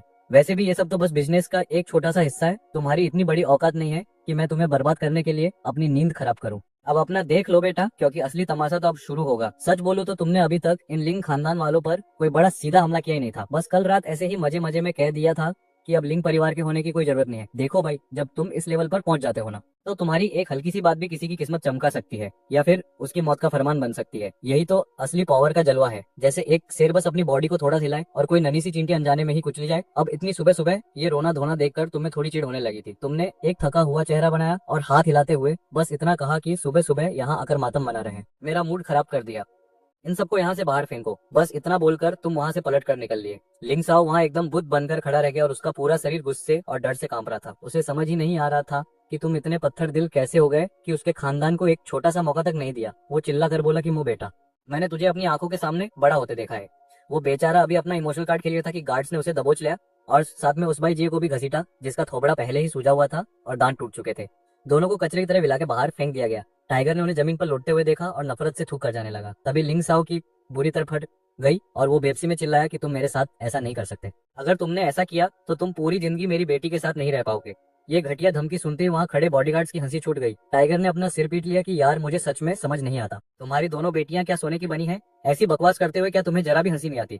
इतने सालों से भले ही वो लिन बहनें मेरे आसपास घूमती थी, लेकिन हकीकत तो यह है कि वो खुद ही मुझ पर आकर चिपकती थी। स्कूल में वो रोज मेरे लिए प्यार भरा खाना लाती थी, छुट्टी होने पर गेट के बाहर मेरा इंतजार करती थी और जब मुझे चोट लगती थी तो बेशर्मों की तरह हालचाल पूछने आ जाती थी। अब ये लिन परिवार वाले इसे ऐसा ऐसे दिखा रहे हैं जैसे मैं उनके पीछे हाथ धोकर पड़ा था। दूर खड़े होकर मैं भी बस यही सोच रहा था कि भाई कसम ये सिस्टम झूठ नहीं बोल रहा था। ये दुनिया सच में किसी घटिया और इमोशनल ड्रामे वाली कहानी है, वरना किसी नॉर्मल इंसान का दिमाग इतना सड़ा हुआ नहीं हो सकता। मैंने चिल्ला कर कहा कि इसे यहाँ से भगाओ, सुबह सुबह फालतू में मेरा मूड खराब कर दिया। और अगली बार किसी भी फालतू बंदे को मेरी शांति भंग करने मत देना। लिन शाओ को बॉडीगार्ड ने एक झटके में धक्के मारकर हवेली से बाहर निकाल दिया। गुस्से के मारे उसके चेहरे की नसें फटने को तैयार थी। इतने सालों में पहली बार किसी ने उसकी ऐसी खातिरदारी की थी। उसका मन तो कर रहा था कि उस बॉडीगार्ड को वही पीट दे, लेकिन जैसे ही उसे अपनी डूबती हुई कंपनी और हाथ से जाती हुई अमीरी याद आई, उसने एक लंबी सांस ली। उसे लगा कि अभी बात बिगड़ी नहीं है। उसे लगा कि मैं बस अभी गुस्से में हूँ और इसकी जड़ उसकी दोनों बेटियां ही हैं। अगर वो उन दोनों को यहाँ लाकर मुझसे माफी मंगवाएगा तो सब ठीक हो जाएगा। उसे पूरा भरोसा था कि 10 साल पुराने बचपन वाले प्यार के आगे मैं पिघल जाऊंगा। लिन शाओ ने हवेली की तरफ देखते हुए कहा कि छोटे मुंह, मुझे पता है तुम अभी गुस्से में हो। अगर आज बात नहीं करना चाहते तो कोई बात नहीं, मैं फिर कभी आऊंगा। शेर की खाल उड़े इन शिकारी कुत्तों की बातें सुनकर टाइगर और उसके साथी जोर से हंसने लगे। वे बोले कि बेटा ज्यादा चूंच पड़ मत कर और चुपचाप हमारे हाथ की सफाई देख ले। यह सुनते ही लिंग साओ की ऐसी फटी कि उसे जोरों की कंपी छूट गई। वो एक पल भी वहां नहीं रुका और उस सूजे हुए सुअर जैसे चेहरे वाले भाई जे को लेकर दुम दबाकर भाग निकला। उधर विला के अंदर मैं मजे से अपनी मॉर्निंग चाय की चुस्कियां ले रहा था और मेरे दिमाग में सिस्टम अपनी पतली आवाज में रायता फैला रहा था। अब भले ही इस सिस्टम के पास कोई पावर नहीं बची है, पर यह शांति से बैठने वालों में से नहीं है। इसके पास और कोई काम तो है नहीं, तो बस 24 घंटे मेरे दिमाग में अपनी चिकनी चुपड़ी बातें पेलता रहता है। वैसे बोरियत दूर करने के लिए इसकी बकवास सुनना कोई बुरा आइडिया नहीं है। सिस्टम बड़े प्यार से बोला कि मालिक, आप मिशन पूरा क्यों नहीं करते? भले ही सिस्टम के सारे अधिकार आपके पास हैं, पर मैंने जो मिशन दिए थे वे बहुत सोच समझकर बनाए थे। उन लिंग बहनों के पास सच में कुछ बहुत ही कड़क माल है। मैंने पूछा कि आखिर उनके पास ऐसा क्या है, तो सिस्टम ने बताया कि उसके पास सबको स्कैन करने की शक्ति है, जिससे वो किसी भी हीरो या साइड विलन की पूरी कुंडली निकाल सकता है और उनकी रूह तक को झांक सकता है। सिस्टम ने मक्खन लगाते हुए कहा कि सबसे पहले तो उनकी किस्मत बहुत तेज है और दूसरा उनकी उम्र। मुझे किस्मत की कोई फिक्र नहीं थी, क्योंकि इस दुनिया का असली हीरो तो मैं ही हूँ, लेकिन उम्र वाली बात पर मेरा थोड़ा ध्यान गया। सिस्टम ने बताया कि उसकी जांच के हिसाब से वे बहनें 100 साल तक जीने वाली हैं। अगर मैं उनसे रिश्ता जोड़ लूं तो मुझे बदले में 3 साल की जिंदगी मिल सकती है। सिर्फ 3 साल? मैंने अपना सिर झटक दिया, क्योंकि इसकी कोई जरूरत नहीं थी। एक टॉप लेवल का कातिल होने के नाते भले ही मुझे सिस्टम से मुफ्त के 10 साल ना मिले हों, पर मेरी अपनी जिंदगी भी काफी लंबी होने वाली। वैसे भी तुम्हें 100 साल जीने का कोई शौक नहीं है और इन 2-4 सालों की जिंदगी की तुम्हें रत्ती भर भी परवाह नहीं है। तभी तुम्हारे फोन की घंटी बजती है और तुम देखते हो कि मैसेज बार में लॉन्ग जातियन का मैसेज आया है। वो रिसोर्ट आइलैंड के पास पहुंच चुकी है। याद है ना, तुमने कहा था कि लिन बहनों से पहले थोड़ा ब्याज वसूलना है। बस इसीलिए वो रात भर जागकर देश से बाहर निकल गई और अब तुम्हें मिशन की प्रोग्रेस रिपोर्ट दे रही है। तुम्हारे चेहरे पर एक टेढ़ी मुस्कान आ जाती है, क्योंकि तुम्हें पता है कि अब असली सर्कस शुरू होने वाला है। आज सुबह होते ही लिन यूई और लिन यूकिंग को एहसास हो गया कि मामला गड़बड़ है। नाश्ता करते वक्त यूई को पता चला कि उसका कार्ड वैसे ही काम नहीं कर रहा, जैसे पुरानी फिल्मों में एन वक्त पर हीरो की गन काम नहीं करती। इस झटके से उसे समझ आ गया कि तुम शायद सच में भड़के हुए हो, वरना तुम उसका कार्ड कभी ब्लॉक नहीं करते। खैर, उसे पता तो था कि तुम गुस्से में हो, पर उस मैडम को फिर भी यही लग रहा था कि तुम बस छोटी सोच वाले इंसान हो और फालतू के नखरे दिखा रहे हो। अब कोई रास्ता ना बचा देख उसने अपने बाप का दिया हुआ कार्ड निकाला, लेकिन उसके तोते तब उड़ गए जब उससे पता चला कि उसके सगे बाप ने भी उसके सारे क्रेडिट कार्ड्स पर ताला लगा दिया है। एक ही रात में ये दोनों रानियां सड़क पर आ गईं और यहाँ तक कि उनके आखिरी नाश्ते के पैसे भी यूजे को भरने पड़े। अब भाई, इस टापू पर महंगाई आसमान छू रही है और एक बार का नाश्ता ही हजारों रुपयों में बैठता है। इसलिए पैसे देते वक्त यूजे की फटने लगी थी। यूए ने बड़े प्यार से यूजे के सिर पर हाथ फेरा और वादा किया कि छोटे, तू टेंशन मत ले, मैं अभी डैडी को फोन करके सब ठीक कर दूंगी और फिर तुझे 10 गुना पैसे वापस दूंगी। यूजे की आंखों में लालच की चमक आ गई, पर वो शरीफ बनने का नाटक करते हुए बोला कि कोई बात नहीं दीदी, आपने मेरी इतनी मदद की है तो अब आपकी सेवा करना मेरे लिए खुशकिस्मती की बात है। यूए मन ही मन तुम्हारी तुलना उस लड़के से करने लगी और सोचने लगी कि काश आमो भी तुम्हारी तरह इतना समझदार और तमीज वाला होता। अपने इस आज्ञाकारी भाई को देखकर उसने एक ठंडी सांस भरी और वापस अपने कमरे की तरफ चली गई। लेकिन यूए मैडम पूरी तैयारी में थी कि मुझे कॉल करके अपनी भड़ास निकालेंगी और पूछेंगी कि आखिर मैंने उनका कार्ड बंद करने की हिम्मत कैसे की। लेकिन अफसोस, मुझे उस औरत की फालतू बातें सुनने में कोई दिलचस्पी नहीं थी, इसलिए मैंने उसे पहले ही ब्लॉक मार दिया था। अब जब मुझसे दाल निकली तो उसने सोचा कि चलो अपने उन अमीर दोस्तों को याद किया जाए, जिनके पास इतना पॉकेट मनी होता है कि आम इंसान पूरी जिंदगी मेहनत करके भी उतना नहीं कमा सकता। उसे लगा कि कोई ना कोई तो उसे थोड़े पैसे दे ही देगा और उनकी रईसी वाली जिंदगी फिर से पटरी पर आ जाएगी। लेकिन भाई, दुनिया बड़ी जालिम है। उन अमीर घर के शहजादों ने एक के बाद एक बहाने बनाना शुरू कर दिए। कुछ ने तो कॉल देखते ही फोन ऐसे काटा जैसे कोई उधार मांगने वाला फोन कर रहा हो। लेकिन युवई को तो अपनी आंखों पर यकीन ही नहीं हो रहा था, क्योंकि कल तक जो लोग इसके पीछे दुम हिलाते थे, आज वही इसे घास तक नहीं डाल रहे थे। असल में इन बहनों को ये अंदाजा ही नहीं था कि रईसों की दुनिया बहुत छोटी होती है और पूरे शहर को पता चल चुका था कि मैंने इन खानदान को बर्बाद करने का ऐलान कर दिया। और बिजनेस की दुनिया में कोई भी समझदार आदमी एक फटीचर खानदान के लिए मुझसे दुश्मनी मोल नहीं लेना चाहता था। अब लिन यूं ही बेचारी सिर पकड़ कर बैठ गई, क्योंकि उसके पास फूटी कौड़ी भी नहीं बची थी। अगर आज रात तक पैसों का जुगाड़ नहीं हुआ तो होटल वाले उन्हें सामान के साथ सड़क पर फेंक देंगे। तभी लिन शाओ ने चिढ़ते हुए कहा कि क्यों ना पापा से बात की जाए, आखिर हम उन्हीं की बेटियां हैं। लिन शाओ का गुस्सा तो 7वें आसमान पर था और वो अपनी बहन को कच्चा चाबा जाना चाहती थी। अभी थोड़ी देर पहले ही वो छिन परिवार के घर पर बुरी तरह जलील होकर आई थी और हालांकि उसके दिल में मेरे लिए नफरत का पहाड़ टूट रहा था, पर उसे पता था कि इन पिछले 2 दिनों में जो भी रायता फैला है उसकी असली जड़ उसकी ये बहन ही है। अब यार, इधर तो माहौल एकदम गर्म हो रखा है। लिन शाओ का गुस्सा तो देखो, जैसे किसी ने उसकी चाय में नमक डाल दिया हो। वो फोन पर अपनी बेटी पर ऐसे चिल्ला रहा है जैसे कोई मोहल्ले का अंकल बिना बात के भड़क जाता है। वो कहता है कि तुम दोनों बहनों की वजह से पूरा लिन खानदान अब बर्बाद होने वाला है। सही में यार, ये मनहुआ वाले बाप हमेशा इतने ड्रामा क्वीन क्यों होते हैं। वो साफ धमकी देता है कि अगर अभी की अभी वापस नहीं आई तो दोनों बेटियों से रिश्ता नाता तोड़ेगा। और देखो तो बटलर साहब तो पहले रिसोर्ट पहुंच चुके हैं। फोन पटकने के बाद लिन साहू ने तो जैसे कसम ही खा ली थी। उसने कल रात ही अपने गुंडे भेज दिए थे ताकि लिन लड़की फू यूजे को भी घसीट कर वापस ले जा सके। अब यूकिंग का चेहरा तो एकदम सफेद पड़ गया है और बेचारी की आंखों से गंगा जमुना बह रही है। पहली बार बाप से इतनी गंदी डांट सुनी है तो सदमा तो लगेगा ही ना। दोनों बहनें सोच रही हैं कि भाई ऐसी कौन सी बड़ी बात हो गई जो सब हाथ धोकर पीछे पड़ गए हैं। क्या इनके घर वालों की नजर में इनकी कोई औकात नहीं है। छोटी बहन यूकिंग का तो दिमाग ही काम करना बंद कर चुका है। वो अपनी बड़ी बहन से पूछती है कि अब क्या करे, लेकिन युवई की सुई तो अभी भी उस नल्ले फू यूजे पर ही अटकी है। कहती है कि उसे हमारी जरूरत है। वाह बहन वाह, यहाँ घर उजड़ रहा है और तुम्हें अपने उस मजनू की पड़ी है। तभी कमरे की डोर बेल बजती है। यूकिंग को लगा शायद उसका हीरो वापस आ गया है, पर दरवाजा खोलते ही बाहर 4-5 अनजान और डरावने गुंडे खड़े थे। यूकिंग अभी मासूमियत से पूछ रही थी कि भाई रास्ता भटक गए हो क्या। तभी उन कमीनों ने एक टेढ़ी मुस्कान दी और बिजली की रफ्तार से एक इंजेक्शन निकालकर सीधे उसकी गर्दन में ठोक दिया। अब ये कौन सा नया तरीका है भाई, बिना किसी वार्निंग के सीधे सुला दिया। यूकिंग को पूरी दुनिया गोल घूमती हुई लगने लगी और अगले ही पल मैडम वहीं ढेर होकर बेहोश हो गई। बेचारे लड़के ने अपनी आखिरी सांसों में अपनी बहन की चीख सुनी, लेकिन अगले ही पल वो आवाज भी एकदम शांत हो गई। साफ बात है उसकी बहन का हसर भी उसके जैसा ही हुआ है। दूसरी तरफ बगल वाले कमरे में हमारा ये चॉकलेट बॉय फू यूजे अभी अभी नहाकर शीशे के सामने अपनी चिकनी स्किन और नैन नक्श को निहार रहा है। भाई इतना हैंडसम और मासूम दिख रहा है कि किसी का भी इसे प्रोटेक्ट करने का मन कर जाए। और लिन बहनों के साथ भी यही हुआ था, लेकिन ये शरीफ दिखने वाला लौंडा असल में बड़ा खिलाड़ी निकला। इसने अपनी जेब से नशीले पाउडर का एक पैकेट निकाला और एक ऐसी मुस्कान दी जिसे देखकर शैतान भी शर्मा जाए। आज रात ये उन दोनों बहनों की वाइन में कुछ मिलावट करके उन्हें पूरी तरह से अपना बनाने का प्लान सेट कर चुका है। फू यूजे अपनी वो 2 बोतलें लेकर जब उनके कमरे के बाहर पहुंचा तो उसे दिखा कि दरवाजा खुला है। अब इस महान इंसान को लगा कि शायद लड़कियां इसी का इंतजार कर रही हैं। चेहरे पर एक घटिया सी मुस्कुराहट लेकर उसने कमरा खोला, लेकिन अंदर का नजारा देखकर उसके तो होश ही उड़ गए। कमरे में दोनों बहनों का नामो निशान तक नहीं था। फू यूजे को यह बात बड़ी अजीब लगी, क्योंकि कायदे से तो वो दोनों उसे एक पल के लिए भी अकेला नहीं छोड़ती थी। तभी उसकी नजर साइड टेबल पर पड़ी, जहाँ लैंप के नीचे एक पर्ची दबी थी। उस पर बस एक छोटी सी बात लिखी थी, अगर इन दोनों औरतों की सलामती चाहते हो तो 1 मिलियन लेकर इस पते पर पहुंच जाओ। ये पढ़ते ही भाई के दिमाग का दही हो गया और उसके गले से एक ठंडी आ निकली। उसने सपने में भी नहीं सोचा था कि इस खूबसूरत हॉलिडे आइलैंड पर ऐसा किडनैपिंग वाला कांड हो सकता है। अब तो फू यूजे की टांगें कांपने लगी हैं, क्योंकि आखिर में ये लड़का है तो बस एक नया नया ग्रेजुएट ही, जिसने अपनी पूरी लाइफ में कभी ऐसी खतरनाक सिचुएशन का सामना नहीं किया है। उसने सोचा कि अभी तुरंत पुलिस को रिपोर्ट कर दे, लेकिन जैसे यह ख्याल उसके दिमाग में आया तभी उसके फोन की घंटी बज उठी। आने वाला नंबर बिल्कुल अनजान था। फू यूजी ने थोड़ी उलझन के साथ कॉल रिसीव किया। फोन की दूसरी तरफ से एक भारी और मशीनी आवाज आई, जिसे साफ तौर पर बदल दिया गया था। उस आवाज ने कहा कि अगर इन बहनों को जिंदा देखना चाहते हो तो 10 लाख लेकर आ जाओ। वो यूजे का तो कलेजा ही मुंह को आ गया। उसे जोर का झटका धीरे से लगा। ये किडनैपर भी बड़े खिलाड़ी निकले, साले पूरा होमवर्क करके बैठे थे। असल में पिछले कुछ समय में उन बहनों ने इसे टुकड़ों में जो पैसे भेजे थे वो जोड़कर ठीक 10 लाख ही होते थे। मतलब किडनैपर्स को भी पता था कि इसकी जेब में कितना माल है। तभी फोन पर एक लड़की के रोने की आवाज गूंजी। वो यूकिंग थी, जो रोते हुए कह रही थी कि यूजे मुझे और दीदी को बचा लो, मुझे बहुत डर लग रहा है। उन्हें बस 10 लाख चाहिए और तुम्हारे पास तो इतने पैसे हैं ही, प्लीज हमें बचा लो।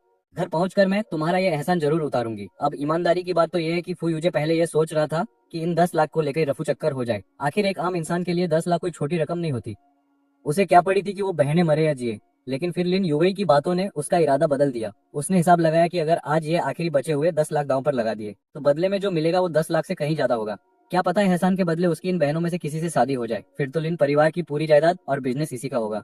आखिर पैसा चीज ही ऐसी है जो बड़े बड़ों का ईमान डगमगा दे। वो इतनी मेहनत से उन बहनों के करीब आए पैसों के लिए था, तो सिर्फ 10 लाख से उसका मन कैसे भरता। उसे तो और भी ज्यादा पैसा और पूरा का पूरा लिन खानदान चाहिए था। उसने एक लंबी सांस ली और एकदम फिल्मी हीरो की तरह बोला कि युवी दीदी और यूकिंग तुम दोनों बिल्कुल फिक्र मत करो, चाहे मुझे अपनी जानी क्यों ना देनी पड़े, मैं तुम्हें बचाकर ही लाऊंगा। उसकी इन बातों ने लिन बहनों का तो दिल भराया। चलो भाई डील पक्की हो गई है तो तुम जल्दी से पैसे लेकर आ जाओ। फोन कटते ही फू यूजे ने अपनी मुट्ठियां ऐसे भींच ली जैसे जिम में आखिरी सेट मार रहा हो। उसे अंदर ही अंदर लग रहा था कि ये किडनैपिंग उसके लिए कोई मुसीबत की तरक्की की सीढ़ी है। अगर उसने सही से दम खेला तो उसकी तो लॉटरी लग जाएगी। बिना कोई टाइम खोए वो फटाफट पैसों का इंतजाम करने निकल पड़ा।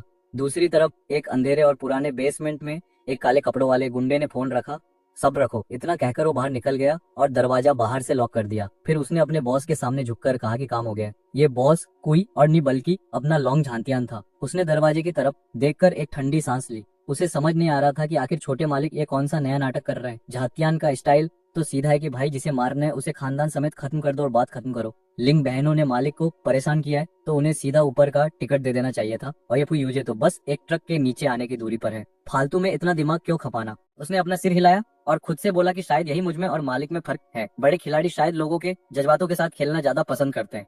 इधर युलोंग विला के अंदर आप एक बंद कमरे में बैठे हो, सामने मेज पर रेड वाइन रखी है और सामने 4 बड़ी स्क्रीन लगी हुई है। इन स्क्रीन पर उसी पुराने गोदाम का नजारा दिख रहा है जहाँ लोंग झांतियान ने पहले से ही कैमरे फिट कर रखे थे। अब वहाँ जो भी तमाशा होने वाला है उसका आप लाइव टेलीकास्ट देखने वाले हो। तभी सिस्टम की आवाज आई कि मालिक मुझे समझ नहीं आ रहा कि आप ये सब क्यों कर रहे हैं। तो मेरा ये नमूना सिस्टम मुझसे कह रहा है कि भाई तू हीरो बन जा और उन इन बहनों को बचा ले ताकि वो तेरे प्यार में दोबारा पागल हो जाए। सही में मतलब क्या मैं तुम्हें शक्ल से कोई सस्ता मजनू या पैदाइशी बेवकूफ दिखता हूँ? मैं यहाँ आराम से अपनी लाल शराब का मजा ले रहा हूँ और ये सिस्टम अपनी अलग ही खिचड़ी पका रहा है। देखो भाई, सीधी बात है, उन दोनों बहनों ने जो किया वो मेरे लिए एक मामूली मच्छर के काटने जैसा है। एक थप्पड़ मारो और किस्सा खत्म। इन पर अपना कीमती वक्त और बदला लेने का जज्बा कौन बर्बाद करेगा? लेकिन हाँ, उनकी उम्र पर मेरी नजर जरूर है। मैं कोई कुत्ता नहीं हूँ जो उनके पीछे दुम हिलाता फिरूं और सिस्टम के इन फालतू मिशन को पूरा करूं। मेरा प्लान बड़ा सिंपल है, उन्हें मेरे सामने घुटनों पर गिरकर अपनी जान की भीख मांगनी होगी, तभी तो मैं उनकी सारी जिंदगी छीनकर अपने नाम कर पाऊंगा। मुझे सिर्फ सिस्टम के दिए हुए वो 3 साल नहीं चाहिए। अब कहानी पहुंचती है शहर के एक पुराने और कबाड़ हो चुके गोदाम में, जहां आधा घंटा बीत चुका है। हमारी दोनों बहनें कुर्सी से बंधी हुई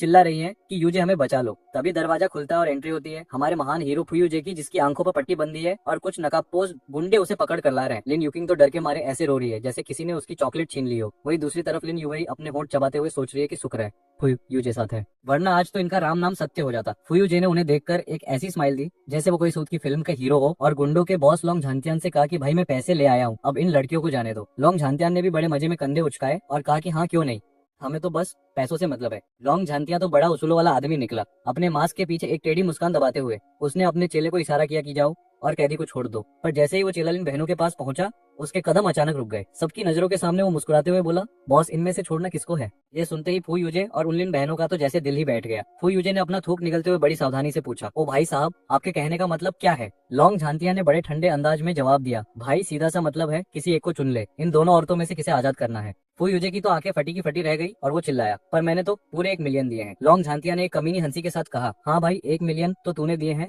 पर मैंने कब कहा था कि 1 मिलियन में 2 के साथ एक फ्री मिलेगा? ये सुनते ही फू यूजे का पारा 7वें आसमान पर पहुंच गया और उसने आओ देखा न था सीधा लोंग झांतिया का कॉलर पकड़ लिया। पर भाई लोंग झांतिया की फुर्ती तो बिजली जैसी थी। इससे पहले कि फू यूजे कुछ समझ पाता, एक जोरदार लात सीधा उसकी छाती पर आकर लगी। वार इतना तगड़ा था कि फू यूजे का दिमाग एक पल के लिए सुन्न हो गया और वो किसी टूटी पतंग की तरह उड़ता हुआ सीधा दीवार से जा टकराया। मुंह से खून निकलने लगा और ये मंजर देखकर लिन बहनों की तो सिट्टी पिट्टी गुम हो गई। वो बेचारे फू की हालत देखकर परेशान भी थी और अपनी जान को लेकर खौफ में भी थी। लोंग झांतिया ने बड़े नखरे से अपना कॉलर साफ किया जैसे किसी गंदी चीज ने उसे छू लिया हो और बोला, क्या फालतू चीज है यार, मुझ पर हाथ उठाने की हिम्मत कैसे की?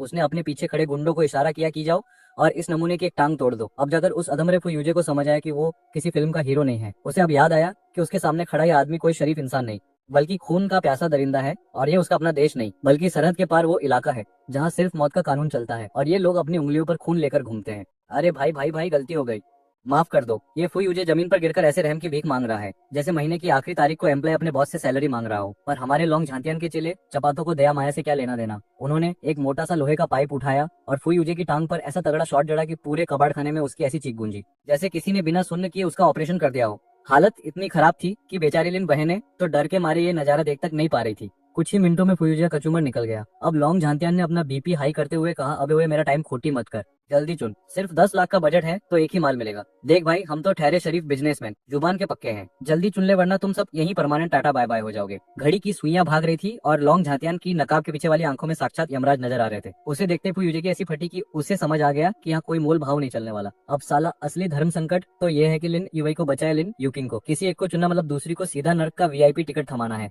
ऊपर से उसकी टांग का जो कीमा बना है उसकी वजह से वो थर थर कांप रहा था। फुयूजे फिर से रोते हुए बोला, भाई साहब, बड़े भाई मैं हाथ जोड़ता हूँ, प्लीज दोनों को छोड़ दो ना। लेकिन विलेन भाई को तो अपना स्वैग दिखाना था। उन्होंने एक लात मारी और फुयूजे को फुटबॉल की तरह दूर फेंक दिया। फिर ठाका मारते हुए बोले, अब सिर्फ 2.5 मिनट बचे हैं, जब तक मेरा थोड़ा बहुत सब्र बाकी है तब तक अपना ये इमोशनल फैसला सुना दे वरना लेने के देने पड़ जाएंगे। ये बोलकर वो साइड में रखे सोफे पर बड़े आराम से टांग पर टांग चढ़ा के बैठ गया और फुयूजे के मजे लेने लगा जैसे सामने कोई सस्पेंस फिल्म चल रही हो। ये तमाशा देखकर अब उसे समझ आ रहा था कि आखिर सीधा मार देना इतना बोरिंग क्यों है। इन 2 टके के आशिकों को सीधा गोली मारना तो इनके लिए किसी गिफ्ट जैसा होता। असली मजा तो इस तड़प को देखने में है। वो चिल्ला चिल्ला कर कहने लगी कि तुम लोग धोखेबाज हो और तुम्हारी ये 2 में से एक को चुनने वाली शर्त बहुत ही घटिया है। पर भाई साहब, हमारे लोंग झांतियान को ये फालतू की बकवास बिल्कुल पसंद नहीं आई। उसने बस अपनी उंगली से इशारा किया और उसके चेलों ने जाकर उन दोनों के गालों पर जो रसीद काटी उसे देखकर रूह काम जाए। अब ये चेले कोई आम सड़क छाप गुंडे नहीं थे। बल्कि जंग के मैदान के वो शिकारी थे जिनके बाजुओं का साइज इन लड़कियों की जांघों से भी ज्यादा चौड़ा था। एक जोर का थप्पड़ पड़ते ही मोहतरमा का दिमाग घूम गया और उनके लाल होठों से खून की धार ऐसे बहने लगी जैसे नल खुल गया हो। उधर फुयूजे की तो फटके हाथ में आ गई थी और वो जमीन पर गिरकर भीख मांगने लगा कि भाई साहब मुझे मत मारो, ये सब गालियां मैंने नहीं दी है और मेरा इस सब से कोई लेना देना नहीं है। बेचारा फुयूजे बस एक चालाक ग्रेजुएट लड़का ही तो था जिसने असल जिंदगी के खूंखार मंजर कभी देखे ही नहीं थे। वो तो अपनी फटी हुई आंखों से लिन यूचिंग को देखकर सोच रहा था कि ये पागल औरत कितनी बेवकूफ है, जब अपनी जान दूसरों के हाथ में है तब भी पंगे ले रही है। उसके दिल में अब लिन बहनों के लिए सिर्फ नफरत भरी थी, क्योंकि उनकी वजह से ही आज उसे एक कुत्ते की तरह मार खानी पड़ रही थी। वो मन ही मन सोच रहा था कि अगर उसे पता होता कि ये लोग इतने खतरनाक हैं, तो वो 10 लाख लेकर कब का रफू चक्कर हो गया होता। पर अब बहुत देर हो चुकी थी, क्योंकि ना तो अब पैसे बचे थे और न ही उसकी टांग सलामत रहने की कोई उम्मीद थी। अब उसके पास कोई रास्ता नहीं बचा था और उसे किसी भी तरह एक को बचाकर यहाँ से बाहर निकलना ही था। इधर वो यूजे का दिमाग किसी पुराने कैलकुलेटर की तरह चल रहा था। वो अंदर ही अंदर हिसाब लगा रहा था कि किसे बचाऊं जिससे बैंक बैलेंस सबसे ज्यादा बढ़ जाए। भाई की लालच तो देखो, लिन युवई को भी समझ आ गया था कि ये बंदा बड़ा लालची है। उसने अपने दांत पीसे और बोली, अरे वो गुंडो, तुम्हें पैसा ही चाहिए ना? मैं द सिया के लिन खानदान की बड़ी बेटी हूँ, अगर आज मुझे जाने दिया तो तुम्हें 10 करोड़ रुपए दूंगी। अब लोंग झांतियान और उसके चमचे तो ऐसे हंसे जैसे मैंने कोई घटिया जोक मार दिया हो। वो बोला, लिन मैडम क्या हम आपको सख्त से बेवकूफ लगते हैं? एक बार छोड़ दिया तो तुम हमें ठेंगा दिखाओगी। वैसे भी तुम दोनों बहनें इतनी सुंदर हो कि तुम्हें कहीं भी बेचकर हमें तगड़ा मुनाफा मिल जाएगा। ये सुनते ही दोनों बहनों के चेहरे का रंग उड़ गया। उन्हें पता था कि अगर ये दरिंदे उन्हें विदेश ले गए तो वहाँ उनका क्या हाल होगा। अब यूए ने अपना आखिरी तुरुप का इक्का फेंका। उसने लोंग झांतियान की आंखों में देखते हुए चिल्ला, कहा तुम्हें पता भी है कि तुमने किन लोगों पर हाथ डाला है? हमदा सिया के सबसे बड़े और अमीर किन खानदान की होने वाली बहुएं हैं। अगर हमें कुछ हुआ तो वो तुम्हारी हड्डियां तक नहीं छोड़ेंगे। ये सुनते ही लोंग झांतियान और उसके गुंडों के तोते उड़ गए। उसने सोचा था कि ये लड़की किसी छोटे मोटे रईस का नाम लेगी, पर यहाँ तो सीधा किन खानदान का बम फूट गया। बेचारा विलेन तो सदमे में चला गया और काफी देर तक सोचने लगा कि ये सब कब हो गया।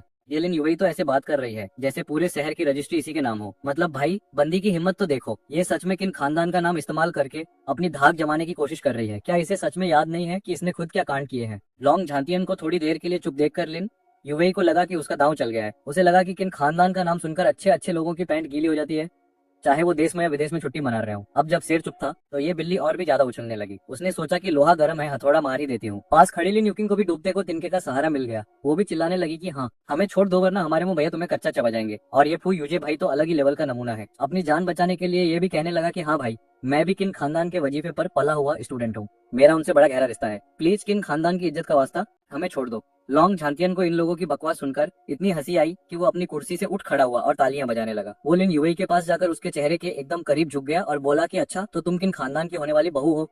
उसने अपने आदमियों को इशारा किया और युवई का मोबाइल मंगवाया। वो बोला कि ले भाई, अभी के अभी फोन लगा। अगर किन खानदान वाले सच में तेरी मदद के लिए मान गए तो मैं तुझे इसी वक्त आजाद कर दूंगा। उधर अपने आलीशान विला में तुम आराम से सोफे पर पैर फैला के स्क्रीन पर ये सारा लाइव ड्रामा देख रहे थे। जब तुमने सुना कि ये लड़कियां अपनी जान बचाने के लिए तुम्हारा ही नाम जप रही हैं, तो तुम्हें अपनी हंसी रोकना मुश्किल हो गया। तभी तुम्हारे दिमाग में सिस्टम की वो मशीनी आवाज गूंजती है। सिस्टम बोला कि मालिक, लगता है इन लिन बहनों के दिल में अब भी आपके लिए थोड़ी बहुत जगह बची है। पहले सिस्टम को समझ नहीं आ रहा था कि तुम ये सब नौटंकी क्यों होने दे रहे हो, पर अब उसे सब समझ आ गया है। तुम तो चाहते ही ये थे कि इन बहनों को अपनी असलियत और अपनी औकात का एहसास हो जाए। ये तरीका वाकई सीधा और असरदार था। आखिर इंसान को किसी चीज की कदर तभी होती है जब वो उसे पूरी तरह खो देता है। तभी टेबल पर रखे तुम्हारे फोन की घंटी बजने लगती है और स्क्रीन पर एक अननोन नंबर चमकता है। असल में तुमने लिन यूचिंग का नंबर तो पहले ही ब्लॉक कर रखा है, इसलिए उसकी तरफ से कॉल आने का तो सवाल ही नहीं उठता। अब बेचारी लिन यूचिंग के पास कोई रास्ता नहीं बचा था, इसलिए उसने फू यूजे का फोन उधार लेकर तुम्हें मिलाने की कोशिश की है। तुम तो बस मजे लेना चाहते हो, इसलिए कॉल उठाने का तो कोई इरादा ही नहीं है। तुम अपनी स्क्रीन पर बड़े चाव से सीसीटीवी फुटेज देख रहे हो। जैसे जैसे फोन की घंटी बजती जा रही है, वैसे वैसे स्क्रीन पर लिन यूए की हालत और भी खराब होती जा रही है। वहाँ खड़े लिन यूचिंग और फू यूजे के चेहरों पर भी मौत का सन्नाटा छा गया है। इस वक्त तुम्हें उनकी आखिरी उम्मीद हो और अगर तुमने फोन नहीं उठाया तो समझो उनका काम तमाम हो गया है। फोन उठाओ ना। लिन यूए पागलों की तरह बार बार फोन मिला रही है और उसकी हालत बिल्कुल उस मछली जैसी हो गई है जिसे पानी से बाहर निकाल दिया हो। सिस्टम ये सब देखकर बड़ी हैरानी से पूछता है कि मास्टर, क्या आप वाकई कॉल नहीं उठाएंगे? ऐसा लगता है कि लिन परिवार की इन बहनों को अपनी गलती का एहसास हो गया है। ये सुनकर तुम एक लंबी सांस लेते हो और शराब का गिलास मेज पर रखते हुए बड़े प्यार से सिस्टम की बेइज्जती करते हो। तुम कहते हो कि मानना पड़ेगा भाई, इस घटिया कहानी के सिस्टम होने की वजह से तुम्हारा दिमाग भी सठिया गया है। तुम स्क्रीन की तरफ देखते हुए अपना सिर हिलाते हो और कहते हो कि इन्हें अपनी गलती का एहसास नहीं हुआ है, बल्कि इन्हें बस इस बात का डर सता रहा है कि ये अब मरने वाले हैं। और अगर मान लो इन्हें अपनी गलती पता भी चल गई है, तो इसका मतलब ये थोड़ी है कि मैं इन्हें माफ कर दूंगा। तुम्हारी बातें सुनकर सिस्टम थोड़ी देर के लिए चुप हो जाता है और फिर कहता है कि मास्टर, मुझे कहना पड़ेगा कि आपकी सोच वाकई बहुत खतरनाक है। तुम बेफिक्र होकर अपने कंधे उचकाते हो और कहते हो कि मैंने कब कहा कि मैं कोई इंसाफ का देवता हूँ। माफी और अच्छाई जैसी बातें सिर्फ स्कूल के बच्चे और बेवकूफ लोग ही मानते हैं। लिन यूए हार मानने को तैयार नहीं है और उसने अब तक 10-12 कॉल कर दिए हैं, लेकिन हर बार उसे बस खाली घंटी ही सुनाई देती है। लिन यूई अब पूरी तरह टूट चुकी है और उसे यकीन नहीं हो रहा कि ऐसा कैसे हो सकता है। वो खुद से बड़बड़ा रही है कि आखिर वो मेरा फोन क्यों नहीं उठा रहा, क्या वो अब भी किसी बात को लेकर।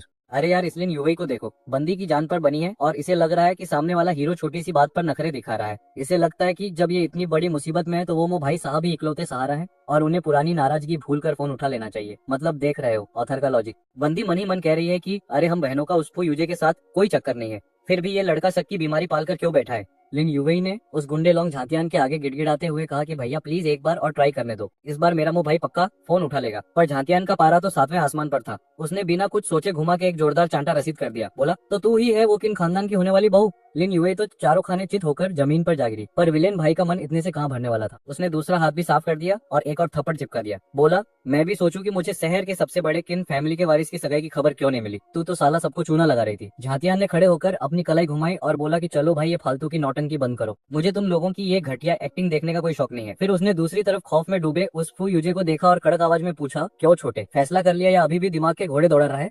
अगर अभी नहीं बताया तो तुम तीनों आज यहीं पर परलोक सिधारोगे। उधर फू यूजे की हालत पतली थी, उसे गुंडों ने टांग रखा था और मास्क के पीछे छिपी वो कातिल आंखें उसे ऐसे घूर रही थी जैसे उसे कच्चा चबा जाएंगी। अब असली अग्नि परीक्षा का टाइम था।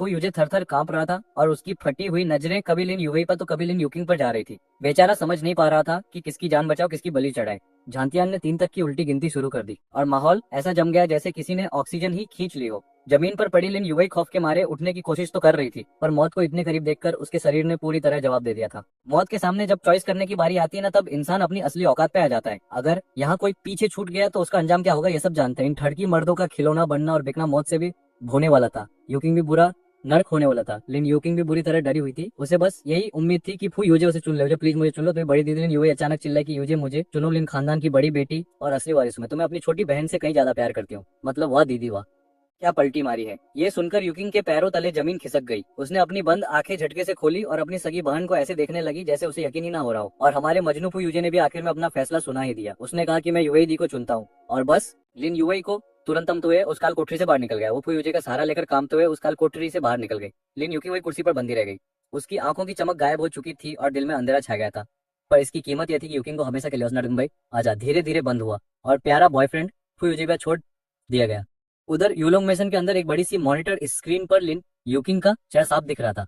उसका पूरा चेहरा एंथे में अन्न में डूबा था, पर उसकी आंखों में छाई वो नफरत साफ देखी जा सकती। इसे ही कहते हैं इंसानियत का असली चेहरा। पर अपने सबसे करीबी इंसान का धोखा कभी बर्दाश्त नहीं कर पाता। यूकिंग के दिल में नफरत का एक जहरीला बीज बो दिया था। यूकिंग के दिल में नफरत का एक जहरीला बीज बो दिया गया था और इधर आपके चेहरे पर एक हल्की सी मुस्कान थी। तमाशा देखकर आपको बड़ा मजा आ रहा था, यहाँ तक कि सिस्टम की भी इसे देखकर फट गई थी। आपकी आंखों में प्यार और इमोशन का नामो निशान नहीं था। सिस्टम की नजर में आप बस एक ऐसे शैतान थे जो लोगों के जज्बातों के साथ फुटबॉल खेल रहा था। दूसरी तरफ लिन खानदान में लिन स्याओसियान। लिन शाओ की हालत अभी ऐसी है जैसे किसी ने जलते हुए तवे पर नंगे पैर खड़ा कर दिया हो। अभी कुछ देर पहले ही बटलर का फोन आया था कि वेकेशन आइलैंड से लिन बहनें ऐसे गायब हो गई हैं जैसे सरकारी ऑफिस से जरूरी फाइलें। अब लिन शाओ के घटिया दिमाग में ये बात घूमने लगी, कहीं उसकी दोनों बेटियां उस फू यूजे के साथ रफू चक्कर तो नहीं हो गई। भाई साहब, इसे लगा कि एक के साथ एक फ्री वाला स्कीम चल रहा है क्या। अब असल में यही दोनों बेटियां लिन शाओ का आखिरी पत्ता थी जिसके दम पर वो अपनी डुबती नया पार लगा सकता था। अगर वे वापस नहीं आई तो यह किन खानदान वालों को क्या जवाब देगा। तभी अचानक इसके फोन की घंटी बजी। बटलर ने ऐसी खबर सुनाई कि लिन शाओ के होश उड़ गए। खबर मिली कि उसकी दोनों बेटियों का किडनैपिंग हो गया है और ये तो बस शुरुआत थी। किडनैपर्स ने छोटी बेटी लिन युकिन को तो गायब भी कर दिया और बड़ी बेटी लिन युकी को फू यूजे ने अपनी जान पर खेलकर बचा लिया। लिन सो एकदम सुन पड़ गया क्योंकि उसने सपने में भी नहीं सोचा था कि उसके साथ ऐसा तगड़ा पोपट हो जाएगा। बड़ी बेटी तो मौत के मुंह से निकल आई, पर छोटी वाली का कुछ अता पता नहीं था। खैर किस्मत अच्छी थी कि बटलर की हिफाजत में लिन युवई और फू यूजे हॉस्पिटल पहुंच गए। चेकअप के बाद पता चला कि लिन युवई को बस छोटी मोटी खरोच आई है, पर हमारे मजनू भाई फू यूजे की एक टांग टूट गई है। चोट इतनी गहरी है कि अब उसे अपनी पूरी जिंदगी व्हीलचेयर पर बैठकर गुजारनी होगी। पर हमारे इस पत्थर दिल बाप लिन शाओ को फू यूजे की टांग से क्या लेना देना। उसे बस अपनी बड़ी बेटी के सही सलामत होने की फिक्र थी ताकि उसका बिजनेस वाला सौदा खराब ना हो। अपने गुस्से और सदमे को किसी तरह पीते हुए उसने बटलर को हुक्म दिया कि तुम वहाँ पहरा दो और परसों तक बड़ी बेटी हर हाल में घर आ जानी चाहिए। रही बात छोटी बेटी यूकिन की, तो उसने साफ कह दिया कि फौरन पता लगाओ किस माई के लाल ने लिन खानदान की बेटी को छूने की हिम्मत की है। वैसे देखा जाए तो इसके सितारे ही गर्दिश में चल रहे हैं।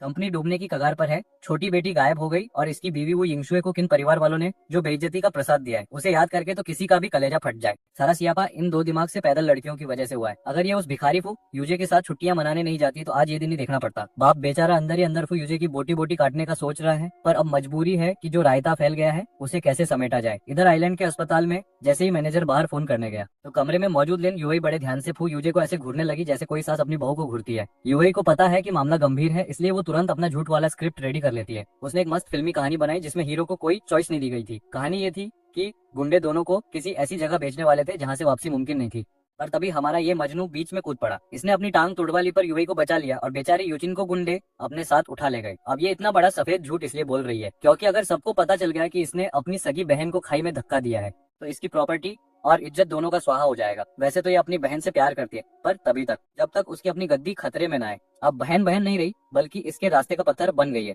उधर फू यूजे बेचारा प्लास्टर लगवाए बैठा है और शक्ल ऐसी बनाई जैसे किसी ने उसकी बिरयानी चुरा ली हो। वो यूचिन के बारे में पूछ रहा है पर यूवेई के दिमाग में तो अलग ही कलेश चल रहा है। उसके दिल में थोड़ा दर्द तो है पर उससे कहीं ज्यादा डर है। सच तो यह है कि वो अब मन ही मन दुआ मांग रही है कि काश वो गुंडे उसकी बहन को हमेशा के लिए गायब ही कर दे ताकि ये राज हमेशा के लिए दफन हो जाए। लिन यूवेई धीरे से फुसफुसाती है कि अच्छा होगा अगर वो चुड़ैल पूरी जिंदगी वापस ना आए, क्योंकि अगर वो लौट आई तो भाई तेरे तो पक्का बुरे दिन शुरू हो जाएंगे। अब फू यूजे भी कोई दूध का धुला नहीं है, वो तो बस नाटक कर रहा था ये देखने के लिए कि लिन यूवेई का स्टैंड क्या है। कहीं ऐसा ना हो कि बहन के चक्कर में उसकी खुद की लंका लग जाए। जब उसे यकीन हो गया कि दीदी पूरी तरह उसके साथ ही है तो वो मासूम सा चेहरा बनाकर बोला, यूवेई दीदी अब तो मेरा आपके अलावा इस दुनिया में कोई नहीं है, आप मुझे अकेला छोड़ तो नहीं दोगी ना। लिन यूवेई ने उसकी प्लास्टर वाली टांग की तरफ देखा और उसे बड़ा दुख हुआ। बोली तू चिंता मत कर, अब कोई तुझे हाथ भी नहीं लगाएगा क्योंकि तूने अपनी जान पर खेलकर मुझे बचाया था। अब दीदी के दिमाग में पुराना ड्रामा चल रहा है कि उस दिन उन्हें इतने फोन किए पर उस लड़की ने एक भी कॉल नहीं उठाया, वरना इन मामूली गुंडों की क्या औकात थी कि वो फू यूजे की टांग तोड़ते और उसकी अपनी बहन को ही अगवा करके ले जाते। लिन यूवेई ने गुस्से में अपनी मुट्ठी बींच ली और मन ही मन कसम खाई कि जैसे ही फू यूजे ठीक होगा वो उस लड़की को घसीट कर लाएगी और घुटनों के बल बिठाकर माफी मंगवाएगी। उसे लग रहा है कि वो जो चाहेगी वैसा ही होगा, पर उसे क्या पता कि दूर राजधानी में बैठकर तुम ये सारा सर्कस लाइव देख रहे हो। तुमने मजे से स्क्रीन बंद की और सीधे लोंग झांतियान को फोन लगा दिया। तुमने उसे सॉफ्ट ऑर्डर दिया कि लिन यूवेई को थोड़ा टॉर्चर करो और फिर कल उसे मेरे पास लेकर आना। बस ध्यान रखना कि वो गलती से मर ना जाए, क्योंकि तुम्हें इन दोनों सगी बहनों को आपस में कुत्ते बिल्लियों की तरह लड़ते हुए देखने का बड़ा शौक चढ़ा है। लोंग जानतियन के चेहरे पर वही विलेन वाली जहरीली मुस्कान थी। अब जब सारा तमाशा थोड़ा शांत हुआ तो भाई ने अपना महंगा वाला सूट पहना और कंपनी की तरफ निकलने वाला था, तभी उसके फोन की घंटी बजी। उधर से एक बड़ी ही मासूम और सहमी हुई आवाज आई, मास्टर मैं एयरपोर्ट पर पहुंच गई हूँ, क्या आप मुझे लेने आ सकते हैं? जानतियन के तो होश ही उड़ गए। उसने हैरानी से पूछा, बिंग्याओ तुम इस वक्त राजधानी वाले एयरपोर्ट पर क्या कर रही हो और क्या तुम्हारी आंखें अब ठीक है?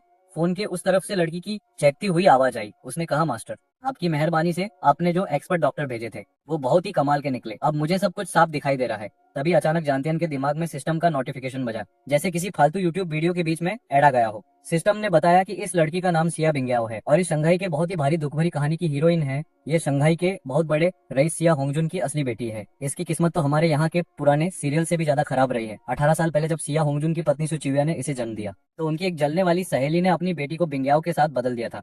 उस औरत ने अपनी जलन निकालने के लिए बिंग्याओ को बचपन से इतना मारा और टॉर्चर किया कि ये बेचारी सिर्फ हड्डियों का ढांचा बनकर रही थी और अपनी आंखों की रोशनी तक खो बैठी थी। 3 साल पहले कड़ाके की ठंड में ये बस मरने वाली थी कि तभी हमारे हीरो ने इसे बचा लिया था। जानतियन को मानना पड़ा कि ये सिस्टम सच में जासूसी करने में बहुत तेज है। उसे धुंधला सा याद आया कि कैसे 3 साल पहले उसे ये खूबसूरत लेकिन लाचार लड़की मिली थी जिसे उसके माँ बाप ने ही मरने के लिए छोड़ दिया था। जानतियन ने एक लंबी सांस ली और अपने ड्राइवर को हुक्म दिया कि कंपनी जाने का प्लान बात के लिए छोड़ो और पहले एयरपोर्ट चलो। टाइगर जो आज जानतियन की गाड़ी चला रहा था वो भी ये सुनकर बहुत खुश हुआ। उसने पूछा, मास्टर क्या छोटी मालकिन की आंखें सच में ठीक हो गई हैं? जानतियन ने भले ही बिंग्याओ को हमेशा एक नौकरानी की तरह ही समझा था, पर उस बेचारी में जरा भी घमंड नहीं था और वो घर के लोगों का बहुत ख्याल रखती थी। उसके घर का हर नौकर उसके साथ ऐसे घुल मिल कर रहता था जैसे लंच ब्रेक में ऑफिस वाले सब उसे बहुत चाहते थे। टाइगर भाई हंसते हुए बोले कि भाई साहब उस लड़की की आंखें क्या ठीक हुई? वो तो रॉकेट बनकर वापस आ गई। पक्का वो हमारे छोटे मालिक को बहुत याद कर रही थी। इसके बाद टाइगर ने गाड़ी स्टार्ट की और सीधे एयरपोर्ट की तरफ भगा दी। अब एयरपोर्ट के अंदर का सीन देखो। सफेद शर्ट और नीली स्कर्ट में वो लड़की वेटिंग रूम में ऐसे बैठी थी जैसे किसी फिल्म की हीरोइन हो। और भाई जैसे ही उसने तुम्हें देखा उसकी आंखों में ऐसी चमक आई जैसे फ्री का वाईफाई मिल गया हो। पहले वो तुम्हारा चेहरा नहीं देख सकती थी पर अब उसने एक झटके में तुम्हें पहचान लिया। ये बड़ी अजीब और फिल्मी फीलिंग थी यार, कभी खुशबू से तो कभी आवाज से या फिर छूने से। इसे कहते हैं औरतों का खतरनाक छठा सेंस। मतलब अगर वो अंधी भी होती तब भी तुम्हारे पास आती उसे पता चल जाता कि उसका हीरो आ गया है। सिया बिंग्याओ खुशी के मारे तुम्हारी तरफ दौड़ी और सीधा तुम्हारी कमर से लिपट गई। भाई तुम तो एकदम सनरे में मनी सोचने वाली बच्ची तो बड़ी हो गई है और अब इसे फुटबॉल से गोल करना भी आ गया है। आखिर अब वो 18 साल की हो चुकी थी और कुदरत ने उस पर अपनी पूरी कृपा बरसाई थी। काफी देर बाद जब उसे होश आया तो और उसने उसे छोड़ और शर्मा से सिर नीचे कर लिया। वो बोली कि माफ करना छोटे मालिक, में कुछ ज्यादा ही जोश में आ गई थी। तुम बस मुस्कुरा दिए और प्यार से उसकी नाक खींचते हुए बोले कि इतनी हिम्मत कहाँ से आती है रे तुझ में, आंखें अभी ठीक हुई हैं और तू आराम करने के बजाय यहाँ भाग आई। कम से कम कुछ दिन तो हॉस्पिटल में रुक जाती। शिया बिंगियाओ ने धीरे से अपना सिर उठाया और कहा कि मुझे अपनी बॉडी का पूरा भरोसा है मालिक, और वैसे भी मैं आपको अपनी इन आंखों से देखने के लिए और इंतजार नहीं कर सकती थी। पास खड़े टाइगर भाई ने तो अपना दिल ही पकड़ लिया, जैसे किसी ने उनका मोबाइल छीन लिया हो। वो बोले कि भाई साहब, लगता है बिटिया की आंखों में सिर्फ छोटे मालिक ही बसते हैं। अरे मैं भी तो इसका गुरु रह चुका हूँ, पर मुझे तो किसी ने भाव ही नहीं दिया। वैसे जब शिया बिंगियाओ पहली बार चिन खानदान में आई थी, तब वो अपनी वैल्यू साबित करने के लिए पागलों की तरह मेहनत करती थी। उसने बहुत कुछ सीखा और यहाँ तक कि उसने मार्शल आर्ट्स भी सीख लिया, जो सच में हैरान करने वाली बात थी। उस वक्त अंधी सिया बिंगियाओ मार्शल आर्ट्स में किसी कुंफू जीनिया से कम नेताई थी। उसकी सुनने की शक्ति इतनी तेज थी कि वो बिना ये बता सकती थी कि सामने वाला बंदा किस तरफ से हमला करेगा। तो मौका कोमल हाथ थमे किंगसी मैंशन की तरफ बढ़ी रहे थे कि वहाँ तो पूरा माहौल ही बदल गया था। करीब 12 काले सूट वाले भारी भरकम लोग एक छोटे बालों वाले लड़के के पीछे थे, जैसे कोई सेल इतना सब पड़ा था कि कोई भी उसे सस्ता नशा कर लिया हो। उसका चेहरा इतना सफेद पड़ा था कि कोई थर्ड जैसे गलती से कोई अस्पताल का पेस्ट समझ ले। अब इतने कमजोर शरीर के साथ वो उन सांड जैसे गुंडों से भला कैसे बच पाता। थोड़ी है दूर जाकर वो लड़का धड़ाम से गिर पड़ा और 2 गुंडों उसे दबोच लिया। उनमें से एक गुंडे ने उसके पास झुककर बड़े स्पेयर से कहा कि बेटा, तेरा ग्रेजुएशन पास आ गया है और तू भागने की फिराक में। ग्रेजुएशन का नाम सुनते ही बेचारा लड़का ऐसे कांपड़े को देख लिया हो। वो हाथ जोड़कर भीख मांगने लगा कि मुझे उस नर्क जैसी जगह पर वापस मत ले जाओ। पर गुंडे बड़े जालिम थे। वो बोले कि तुझे सिया मैडम ने ट्रेनिंग के लिए भेजा था, अब कोर्स पूरा हुआ है तो घर तो चलना ही पड़ेगा, और अब कोर्स पूरा हुआ है तो घर तो चलना ही पड़ेगा। उन्हें उसे कॉलर से पकड़कर किसी कचरे की बोरी की तरह उठा लिया। जब आसपास के लोग और एयरपोर्ट के गार्ड्स उन्हें रोकने के लिए आगे आए तो एक गुंडे ने अपनी जेब से एक कार्ड निकाला। अरे भाई लोग, टेंशन मत लो, हम यूनशान मेंटल हॉस्पिटल से हैं। ये लड़का हमारा ही मरीज है जो कुछ वजहों से भागने की कोशिश कर रहा था। हमें डर था कि कहीं ये समाज के लिए कोई मुसीबत न खड़ी कर दे, इसलिए हमने इसे वक्त रहते दबोच लिया। आप सबको हुई तकलीफ के लिए हमें बहुत खेद है। अब उन काले कपड़ों वाले गुंडों ने ऐसी चिकनी चुपड़ी बातें करी और ऊपर से अपने नकली आईडी कार्ड भी दिखा दिए कि एयरपोर्ट के सिक्योरिटी गार्ड्स भी पिघल गए। उन्होंने बड़ी आसानी से उस जवान लड़के को उन दरिंदों के हवाले कर दिया और किसी ने भी उस लड़के की आंखों में छिपे मौत के डर को नोटिस तक नहीं किया। चलो भाई, तमाशा खत्म। पर तुम वहीं पास में एयरपोर्ट की रेलिंग पर झुके हुए ये सारा नजारा बड़े मजे से देख रहे थे। तुमने अपनी आंखें सिकोड़ी और सोचा कि ये यूनशान मेंटल हॉस्पिटल तो बस एक रैपर है भाई। असलियत में इस डब्बे के अंदर की चीज का नाम यूनशान एकेडमी है, जो शहर से दूर एक बिल्कुल सुनसान और वीरान पहाड़ी इलाके में बसी हुई है। अमीर लोग अपनी जुबान में इसे नांदे एकेडमी भी कहते हैं। दिखने में तो ये जगह बड़े खानदान के वारिसों को तमीज सिखाने वाली लगती है, पर असल में ये उन रईस लोगों का कूड़ादान है। जो भी नाजायज बच्चा, बिगड़ा हुआ शहजादा या फिर फालतू का प्रेमी उनके रास्ते का कांटा बनता है, उसे यही टॉर्चर होने के लिए भेज दिया जाता है। सुनने में ये बात किसी घटिया फिल्म की कहानी जैसी लगती है, पर क्या करे भाई, दुनिया में अमीरों के चौचले भी तो अलग ही लेवल के होते हैं। तभी अचानक तुम्हारे दिमाग में सिस्टम की घंटी बजी। मालिक, अब की तो लॉटरी लग गई है। एक और दुखियारी कहानी वाला हीरो आपके सामने खड़ा है। इसका नाम शू जियान है। ये भाई साहब संगाई के एक बहुत बड़े खानदान की लड़की शिया रुयान के मजनू बनने चले थे। इन दोनों को पहली नजर में प्यार तो हुआ, पर इनकी गरीबी और लड़की की अमीरी के बीच में हिमालय जैसी दीवार खड़ी थी। ऊपर से उस शिया रुयान का वो चिपकू मेल बेस्ट फ्रेंड, जीवो, उसने तो आग में घी डालने का काम किया ताकि शू जियान कभी उस लड़की के करीब ना आ पाए। तो भाई असलियत ये है कि शिया रुयान मैडम सिर्फ जायदाद की भूखी निकली। अपने बाप शिया होंगचुन के महान कारनामों की वजह से इस लड़की ने उस जी बोड़ा नाम के नमूने की बातों पर आंख बंद करके भरोसा कर लिया और बेचारे सू जियान पर शक करने लगी। हद तो तब हो गई जब 1 साल पहले इसे लगा कि सू जियान कुछ ज्यादा ही नखरे दिखा रहा है, तो इसने जी बोड़ा के कहने पर उसे उठाकर सीधे नांदे एकेडमी के नरक में डाल दिया। अब ये नाम सुनकर कोई हाई स्कूल वाली फील मत लेना, क्योंकि ये असल में एक गंदा नर्क है जहाँ स्टूडेंट्स को इंसान नहीं बल्कि जानवर समझा जाता है। वहाँ उस बेचारे ने पूरे 1 साल तक जो जिल्लत झेली है, उसे देखकर तो मेरा भी कलेजा मुंह को आ गया। सच में भाई, इस कहानी का राइटर पक्का सडिस्ट है, जिसने हीरो की जिंदगी को ऐसे टॉर्चर वाली फिल्म बना दिया है, और ऊपर से ये बेचारा हीरो पिटने के लिए ही पैदा हुआ है। खैर, मुझे इस बात में कोई इंटरेस्ट नहीं है कि उसे वहाँ कितनी मार पड़ी। मुझे तो बस उस शिया रुयान से मतलब है जो उसी अमीरजादे शिया होंगचुन की औरत है। जी हाँ, ये वही लड़की है जिसने हमारी शिया बिंगियाओ की जगह ली और उसकी पूरी लाइफ ही एक्सचेंज कर ली। जब मैंने पहले बिंगियाओ की मदद करनी चाहिए थी, तब उसने मुझे रोक दिया था। उसे कोई हमदर्दी नहीं चाहिए थी, क्योंकि वो उस धोखेबाज शिया होंगचुन और उसकी उस 2 कौड़ी की औरत का कच्चा चबा जाना चाहती है। आखिर जायदाद पर असली हक तो उसी का था ना, जिसे इन लोगों ने हड़प लिया। ऊपर से बिंगियाओ की अपनी सगी माँ का भी कोई अता पता नहीं है, और ये बात उसे बहुत परेशान कर रही है। बस इसीलिए इसे चिंप उस शिया खानदान के फटे में पैर नहीं अड़ाया था। इसके अलावा किन्मो को एक और खास जानकारी मिली। इस खुफिया नोट में लिखा था कि हमारे ये भाई साहब सू जियान किस्मत के चुने हुए हीरो है, और इनकी बॉडी ऐसी है जो आम इंसानों के बस की बात नहीं है। चोट लगते ही ये इतनी जल्दी ठीक हो जाते हैं कि साइंस भी अपना सर पीट ले। पर भाई, किस्मत का खेल देखो, इसी तगड़ी हीलिंग पावर की वजह से नांदे अकेडमी में बेचारे को आम लोगों से कई गुना ज्यादा टॉर्चर और दर्द झेलना पड़ा। मतलब सुकून से मरना भी नसीब नहीं है। इसे देखकर किन्मो के दिमाग में बस एक ही ख्याल आया, क्या ये सुपर रीजनरेशन है? अब देखो भाई, ये मेरे लेवल का तो नहीं है, पर आम इंसानों की लिमिट से इतना ऊपर है कि इसे सुपर पावर तो कह ही सकते हैं। जैसे कुछ लोग पैदाइशी बहुत ताकतवर होते हैं या किसी में वायरस से लड़ने की पावर होती है। कुदरत भी बड़े अजीब करिश्मे दिखाती है और अरबों की आबादी में ऐसे एक दो अजूबे मिलना तो नॉर्मल बात है। सच बताऊं तो किन्मो को इस एबिलिटी में काफी दिलचस्पी हो रही थी, पर बस उतनी दिलचस्पी थी जितनी हमें फ्री के नेटफ्लिक्स पासवर्ड में होती है। तमाशा खत्म होने के बाद किन्मो ने सबको वहां से निकलने का इशारा किया, पर तभी उसकी नजर सिया बिंगियाओ के चेहरे पर पड़ी, जो धीरे धीरे ठंडा और गंभीर होता जा रहा था। क्योंकि वो पहले अपनी आंखों की रोशनी खो चुकी थी, इसलिए सिया बिंगियाओ का चेहरा अपने हीरो के कान किसी मोहल्ले वाली चाची से भी ज्यादा तेज है भाई। क्योंकि उसने साफ सुन लिया था कि वो लोग सिया खानदान का जिक्र कर रहे थे। मतलब अभी जिस लड़के को किडनैप किया गया है उसका सिया फैमिली से कोई गहरा कनेक्शन है। छिन्मो ने फौरन पूछा कि क्या उन्हें यहीं पर ढेर कर दूं? शिया बिंगियाओ झटके से अपने ख्यालों से बाहर आई और सिर हिलाते हुए बोली, नहीं मास्टर, इसकी जरूरत नहीं है। शिया खानदान का एक एक हिसाब मैं खुद अपने हाथों से बराबर करूंगी। एयरपोर्ट की रेलिंग के पास खड़ी उस लड़की के काले घने बाल किसी शैम्पू के विज्ञापन की तरह हवा में लहरा रहे थे और सूरज की रोशनी उसकी दूध जैसी सफेद स्किन पर ऐसे पड़ रही थी जैसे भगवान ने खुद कोई महंगा फिल्टर लगा दिया हो। उसकी आंखों की वो पुरानी बोरिंग पट्टियां अब हट चुकी थी और उनकी जगह अब नीली चमकती पुतलियों ने ले ली थी, जो किसी साफ नीले आसमान की तरह दिख रही थी।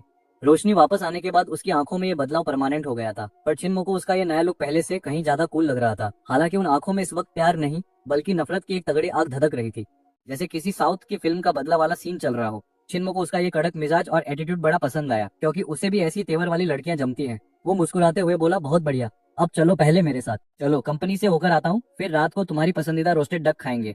छिन्मो ने लड़की के बालों को सहलाते हुए कहा और वहां से चला गया। रात के वक्त यू रॉन्ग मेंशन में काफी हलचल थी। आखिर सिया बिंग याओ वापस जो आ गई थी, जिससे इस खाली पड़े बंगले में जैसे जान आ गई हो। कम से कम घर के नौकर चाकर तो इस लड़की को बहुत पसंद करते थे।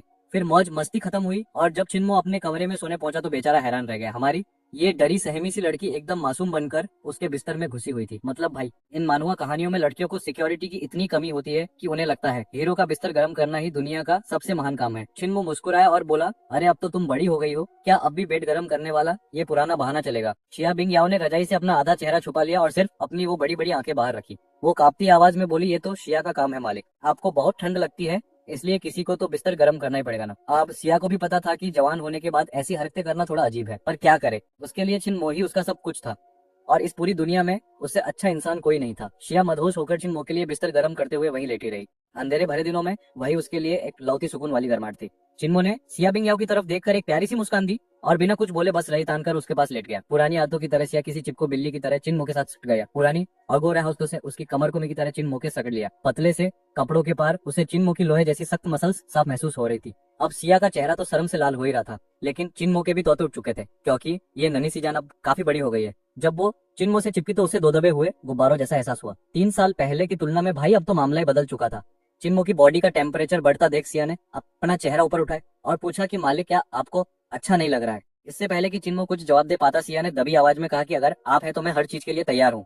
अपनी बात पर उसे इतनी शर्म आई कि उसने फौरन चेहरा रजाई में छुपा लिया और नीचे की तरफ दुबक गई। छिन्मो की तो आंखें फटी की फटी रह गई और वो बस इतना ही बोल पाया कि बिंग याओ, तुम क्या कर रही हो? इसी के साथ शुरू होता है 20वां चैप्टर, जहां शहर के बाहर वाले विला में लिन यूचिंग वापस लौट आई है और अगली सुबह हो चुकी है। नींद के मजे ले रहे चिन्मो को तभी लोंग झांतियान का फोन आ जाता है। बंदे ने फोन उठाते ही खबर दी कि मालिक लिन यूचिंग को हमने पकड़ लिया है और वो अभी शहर के बाहर वाली विला में है, क्या आप उसे देखने आएंगे? मानना पड़ेगा ये लोंग झांतियान तो किसी सुपरफास्ट डिलीवरी वाले से भी तेज निकला, जो बिना रुके पूरी रात लिन यूचिंग को लेकर राजधानी वापस आ गया। चिन्मो बस इतना कहता है कि ठीक है, मैं थोड़ी देर में आता हूँ और फोन काट देता है। तभी उसकी नजर अपनी प्यारी सिया बिंगियाओ पड़ती है, जो जाग चुकी थी। वो रजाई के अंदर अपना चेहरा छुपाकर बस अपनी छोटी छोटी आंखों से चिन मोको को ऐसे निहार रही थी जैसे कोई नया नवेला जोड़ा हो, और बोला कि अरे अब क्या शर्माना, कल रात क्या तुमने मुझे नहीं देखा था? शिया बिंगियाओ तो बेचारी शर्म से लाल हो गई और अपना पूरा चेहरा रजाई में घुसा लिया। असल में कल रात तो भावनाओं में बहकर उसे शर्म नहीं आई, लेकिन अब जब सूरज सर पर है और ऊपर से चिन्मो बिना शर्ट के उसके सामने खड़ा है, तो उसे कल रात की एक एक डिटेल याद आने लगी। बेचारी का मन कर रहा था कि कोई कर बोला कि चलो चिन्मो उसकी हालत देखो, एक कोना मिल जाए और वो उसमें छुप जाए। अब और नहीं सताता, मुझे थोड़ा काम है, तुम आराम करो। इसके बाद चिन्मो अपने कपड़े पहनकर बेड से उतरा और जाते जाते सिया बिंगियाओ के पीछे एक प्यार भरा थप्पड़ रसीद कर दिया। चीजें काफी लचीली और मजेदार लग रही थी और कंबल के अंदर से आने वाली उन हल्की आवाजों ने किन्मो का मूड एकदम झकास बना दिया था। तभी सिया बिंगियाओ ने अपना छोटा सा सिर कंबल से बाहर निकाला। उसका चेहरा एकदम टमाटर जैसा लाल हो रखा था। अब पता नहीं वो अंदर दम घुटने की वजह से था या फिर कोई और ही बात थी। उसने मासूमियत से पूछा कि मालिक, आप कहाँ जा रहे हैं? मैं भी आपके साथ चलूंगी। किन्मो ने उसे एक बार देखा और बोला, मैं शहर के बाहर वाले विला पर जा रहा हूँ, क्या तुम वाकई वहाँ जाना चाहती हो? अब देखो भाई, ये बाहर वाला विला सुनने में तो बड़ा आलीशान लगता है, पर असल में ये कोई पिकनिक मनाने की जगह नहीं है। हमारा किन्मो कोई दूध का धुला इंसान नहीं है। उसने जिस तरह से बिजली की रफ्तार से अपने खानदान की गद्दी संभाली और उसे ऊंचाइयों पर पहुंचाया, उसके पीछे काफी गंदा और खूनी खेल रहा है। पैसा कमाने का रास्ता हमेशा साफ नहीं होता, और किन्मो के लेवल पर तो ये कुछ ज्यादा ही डार्क था। ये विला दरअसल उन काले कारनामों को ठिकाने लगाने की जगह थी जिसके बारे में आम लोग सोच भी नहीं सकते। किन्मो को थोड़ा डर था कि सिया बिंगियाओ अभी अभी ठीक हुई है और वहाँ का खतरनाक माहौल देखकर शायद उसकी हालत खराब हो जाए। पर भाई, इस लड़की का इरादा तो लोहे जैसा मजबूत निकला। उसने साफ कह दिया कि मालिक, मेरा फर्ज आपकी देखभाल करना है और आप जहाँ भी जाएंगे मैं आपके साथ रहूंगी। जब लड़की ने इतनी जिद करी ली तो किन्मो ने भी उसे नहीं रोका और बोला कि ठीक है, कपड़े पहनो और मेरे साथ चलो। इसके ठीक आधे घंटे बाद लोंग झांतियान यूलोंग मैनर के गेट पर टशन में खड़ा है। तभी वही किन्मो और हमारी शिया बिंगियाओ कार का दरवाजा खोलकर बाहर निकलते हैं। शिया को अचानक वापस देखकर झांतियान के तो तोते उड़ गए, क्योंकि उसे कानो कान खबर नहीं थी। पर फिर सिया के नखरेयात करके उसने सोचा चलो ठीक है। अब इनकी गाड़ी शहर की सड़कों पर ऐसे शाम की तरह लहर रही है जैसे ड्राइवर ने अभी अभी जीटीए खेला हो। शहर से कोसों दूर एक ऐसी बंजर जगह पर ये लोग पहुंचते हैं जहां नेटवर्क भी साथ छोड़ दे। 10-15 मिनट के बाद एक पुराना सा टूटा फूटा अहाता नजर आता है। बाहर से देखने में ये किसी भूतिया फिल्म का पुराना घर लगता है, पर असली जादू तो इसके अंदर छिपा है। झांतियान सबको उस खस्ताहाल झोपड़ी के अंदर ले जाता है और एक पुरानी अलमारी को किनारे हटाता है। लो भाई, अलमारी के पीछे एक हाई टेक लिफ्ट का दरवाजा छिपा था, बिल्कुल किसी जासूसी फिल्म की तरह। झांतियान अपना कार्ड स्वाइप करता है और लिफ्ट के खुलते ही सब उसमें ठुस जाते हैं। लिफ्ट सीधा पाताल लोक की तरफ भागती है और पूरे 300 मीटर नीचे जाकर रुकती है। जैसे ही दरवाजा खुलता है, सामने एक डरावनी और धुंधली सुरंग नजर आती है, लोहे की सलाखों वाली जेल और चारों तरफ से आती वो भयानक चीखें। भाई साहब, माहौल ऐसा था जैसे किसी ने नरक का गेट खोल दिया हो। हमारी सिया बिंगियाओ को तो यहाँ की हर चीज बड़ी अजीब और अनोखी लग रही थी। आखिर किसी ने सपने में भी नहीं सोचा होगा कि एक मामूली से पुराने खटारा फार्म हाउस के नीचे इतना बड़ा तामझाम बना रखा होगा। अपना चिन्मो तो ऐसे क्षण में चल रहा था जैसे इन चीखों और मदद की पुकारों से कोई मतलब ही ना हो। वो सीधा गलियारे के आखिर की तरफ बढ़ता रहा। चलते चलते अचानक उसने सिया से पूछ लिया कि क्या तुम्हें डर लग रहा है। सिया ने जब इधर उधर नजरें घुमाई तो उसे सलाखों के पीछे सिसकते हुए वो लोग दिखे जिनकी हालत देखकर किसी की भी रूह काम जाए। बेचारे इंसानों को इस कदर टॉर्चर किया गया था कि अब तो पहचानना भी मुश्किल था कि ये इंसान है या कीमा। खून से लथपथ चेहरे और फटे हुए कपड़े, उनकी आंखों में सिर्फ और सिर्फ मौत का खौफ नाच रहा था। सच कहूँ तो ये जगह किसी असली नरक जैसी थी जिसे देखकर नॉर्मल बंदा तो वही ढेर हो जाए, लेकिन अपनी सिया मैडम का सिस्टम तो कुछ और ही था। इस खौफनाक मंजर को देखकर भी उनके दिल की धड़कन तक नहीं बढ़ी। उन्हें तो ये सब किसी ऐसी बोरिंग फिल्म जैसा लग रहा था जिसमें उनको रत्ती भर भी इंटरेस्ट ना हो। सिया ने बड़ी मासूमियत से अपना सर हिलाया और बड़े प्यार से कहा कि नहीं, मुझे बिल्कुल डर नहीं लग रहा। चिन्मो ने बड़े प्यार से उसे सहलाते हुए। जब इस बंदी की आंखों की बत्ती गुल हुई थी ना, तभी इसने दुनिया के असली रंग और लोगों का घटियापन देख लिया था। ये सब छोटी मोटी चीजें अब उसे नहीं डराने वाली। यहाँ बोलते बोलते वो थोड़ा रुकी और अपनी नजरें चारों ओर घुमाई। उसके चेहरे के भाव अब पूरी तरह बदल चुके थे और वहाँ सिर्फ नफरत और ठंडी बेरुखी साफ दिख रही थी। वो बड़े ठंडे लहजे में बोली कि ये जितने भी लोग यहाँ खड़े हैं ना, ये सब मेरे मास्टर के दुश्मन है और जो भी मेरे मास्टर के रास्ते में अड़ंगा डालेगा उसे तो मरना ही होगा। अब हमारा चिन्मो अपनी इस छोटी सी डार्लिंग को घूर रहा था, क्योंकि उसे सिया बिंगियाओ का ये रूप थोड़ा अनजान और अजीब सा लगा। मतलब वैसे तो ये उसके सामने हमेशा ऐसी बनती है जैसे इसे दुनिया की चालाकियों का पता ही नहीं और एकदम मासूम सी बच्ची हो। लेकिन भाई भूलना मत कि इसके पास वो खतरनाक वाला पास्ट है। अपनों का धोखा झेलना और घर से लात मार के निकाले जाने के बाद ये सड़कों पर उस कड़कड़ाती ठंड में लगभग जमकर कुल्फी बनने वाली थी। तो इतनी नफरत और जहर झेलने के बाद कोई मासूम कैसे रह सकता है यार। सच तो ये है कि उसका दिमाग और दिल पहले ही पूरी तरह से सटक चुका है। बस ये चिन्मो ही उसकी जिंदगी की आखिरी उम्मीद और रोशनी है, और उसे छोड़कर बाकी पूरी दुनिया भाड़ में जाए इसे रत्ती भर फर्क नहीं पड़ता। और जैसा कि उसने खुद कहा, चिन्मो का हर दुश्मन इसकी नजर में बस एक लाश है। अगर मैं आपको आसान शब्दों में समझाऊं ना बॉस, तो ये बंदी एकदम पक्की वाली यांडेरे है। मतलब प्यार में पागल और थोड़ी सी साइको। चिन्मो ने प्यार से लड़की के लंबे लोगों को सहलाया और उसे लेकर उस रास्ते के एकदम गहराई वाले हिस्से की तरफ बढ़ गया। और जल्दी ही वो दोनों एक बिल्कुल बंद कमरे के सामने जा पहुंचे। कमरे के अंदर सन्नाटा पसरा हुआ था और सामने वाली दीवार पर किसी को जंजीरों से ऐसे जकड़ा हुआ था जैसे वो कोई बहुत बड़ा खजाना हो। उसके हाथ पैर लोहे की भारी जंजीरों में कैद थे और सिर नीचे की तरफ लटका हुआ था। काले बाल चेहरे के सामने बिखरे हुए थे और चेहरे से बहता हुआ गाढ़ा खून नीचे जमीन पर बने लाल खून के तालाब में टपक रहा था। हमारे विलेन चचा यानी किन्मो ने बड़े प्यार से पूछा कि क्या यह सो गई है। फिर बोले कि रुको, मैं अभी इसकी नींद हराम करता हूँ। लोंग झांतियान के चेहरे पर एक कमीनी मुस्कान आई। उसने जमीन पर रखी पानी की बाल्टी उठाई और सीधा उसके मुंह पर दे मारी। छपाक। उस बर्फीले ठंडे पानी ने अधमरी हालत में पड़ी लिन यूचिंग को झटके से होश में ला दिया। वह तड़प कर उठी और उसने एक लंबी सांस ली। उसे अपनी पूरी बॉडी में ऐसा दर्द महसूस हुआ जैसे किसी ने उसे मिक्सर ग्राइंडर में डाल दिया हो। उसके पूरे शरीर पर भयानक जख्मों का मेला लगा था और उसकी वे खूबसूरत शक्ल जिस पर उसे कभी बड़ा घमंड था, अब उसे पूरी तरह काट पीट कर बिगाड़ दिया गया था। कल रात जो इसके साथ टॉर्चर वाला गंदा खेल खेला गया था वह बर्दाश्त के बाहर था। बेचारी दर्द के मारे बेहोश हुई थी, पर अब दोबारा होश में आते ही उसकी आंखें फिर से ऊपर चढ़ने लगी। यह नजारा देखकर किन्मो ने अपनी आंखें सिकोड़ी और सोचने लगा कि कहीं ये लड़की इतनी जल्दी टपक तो नहीं जाएगी। इस बात पर लोंग झांतियान ने धीरे से चिन्मो के कान में फुसफुसाते हुए कहा, छोटे मालिक आप फिक्र मत करो, मैंने अपने हाथों से इसका इलाज किया है। शरीर बस 40 के करीब कट लगाए हैं। मैंने सारे नाजुक अंगों को बचा लिया है, पर दर्द की ऐसी नसें छेड़ी हैं कि ये तड़प तड़प कर पागल हो जाएगी। चिन्मो की तो बांछें खिल गई। वो हंसते हुए मजे लेने लगा। क्या बात है, मतलब अगर डॉक्टर भी चेक करे तो इसे सिर्फ मामूली खरोच ही बताएगा। मानना पड़ेगा हमारे इस ड्रैगन किंग को, बंदा डॉक्टरी में भी उस्ताद है और चाकू चलाने में तो भाई साहब कतई प्रो प्लेयर है। क्या टैलेंटेड आइटम है ये। तभी पास ही से लिन यूचिंग के खांसने की कमजोर आवाज आई। दर्द की पहली लहर झेलने के बाद जैसे ही उसकी धुंधली नजर सामने खड़े लोगों पर पड़ी तो उसकी हालत खराब हो गई। वो हकलाते हुए चिल्लाई, मो मो भैया। अध्याय 21। सिर्फ गलती मान लेने से काम नहीं चलता मेरी जान। वो पागलों की तरह जंजीरों में छटपटाने लगी। उसके हाथ पैरों में बंधी लोहे की बेड़ियां ऐसे शोर मचा रही थी जैसे किसी पुरानी फिल्म का भूत आ गया हो। उसे अपनी आंखों पर यकीन नहीं हो रहा था कि चिन्मो उसे बचाने आ गया है। उसके लिए तो ये कमीना विलेन इस वक्त अंधेरे में उम्मीद की एक आखिरी किरण बनकर आया था, जिसे उसके अपने सगे भाई लिन युवई और उस फुकरे हीरोफू यूजे ने मिलकर धोखा दिया था और उसे मरने के लिए फेंक दिया गया था। इस नर्क जैसी जगह में कदम रखते ही उसके साथ वो सब हुआ जो सेंसर बोर्ड कभी पास नहीं करेगा। उस नकाबपोश विलेन को देखो, साला पूरा साइको है। एक छोटी सी चाकू लेकर वो हमारे हीरो की खाल ऐसे छिल रहा था जैसे कोई संडे को आलू छिल रहा हो। एक घाव, फिर दूसरा घाव और सीधा नसों पर वार। भाई साहब, ये दर्द ऐसा था कि रूह कांप जाए। इसे कहते हैं तड़पा तड़पा के मारना। मानसिक और शारीरिक टॉर्चर के बीच उसे लगा कि इससे अच्छा तो यमराज खुद ही उसे लेने आ जाए। लेकिन इस नर्क में मौत भी अपनी मर्जी से नहीं मिलती। हाँ भाई, वो खुदकुशी तक नहीं कर पाया। यार ये टीवी सीरियलों ने हमें कितना चूना लगाया है ना। वो दिखाते ना कि जीप काट लो और कहानी खत्म। भाई असलियत में ये बिल्कुल नामुमकिन है। उसने सोचा शायद ज्यादा खून बहने से छुट्टी मिल जाएगी, पर यहाँ के पागल लोग तो और भी बड़े खिलाड़ी निकले। उन्होंने बाकायदा डॉक्टर बुला रखे थे जो एक तरफ से खाल काटते और दूसरी तरफ से खून रोक देते ताकि भाई मर ना जाए। बेचारा किसी लैब के सफेद चूहे की तरह बस इस बेहिसाब दर्द को झेल रहा था जहाँ उम्मीद की कोई किरण नहीं थी। उसे लगा कि अब उसका दिल और दिमाग दोनों हार मान चुके हैं, पर तभी उसकी नजर पड़ी चिन्मो पर।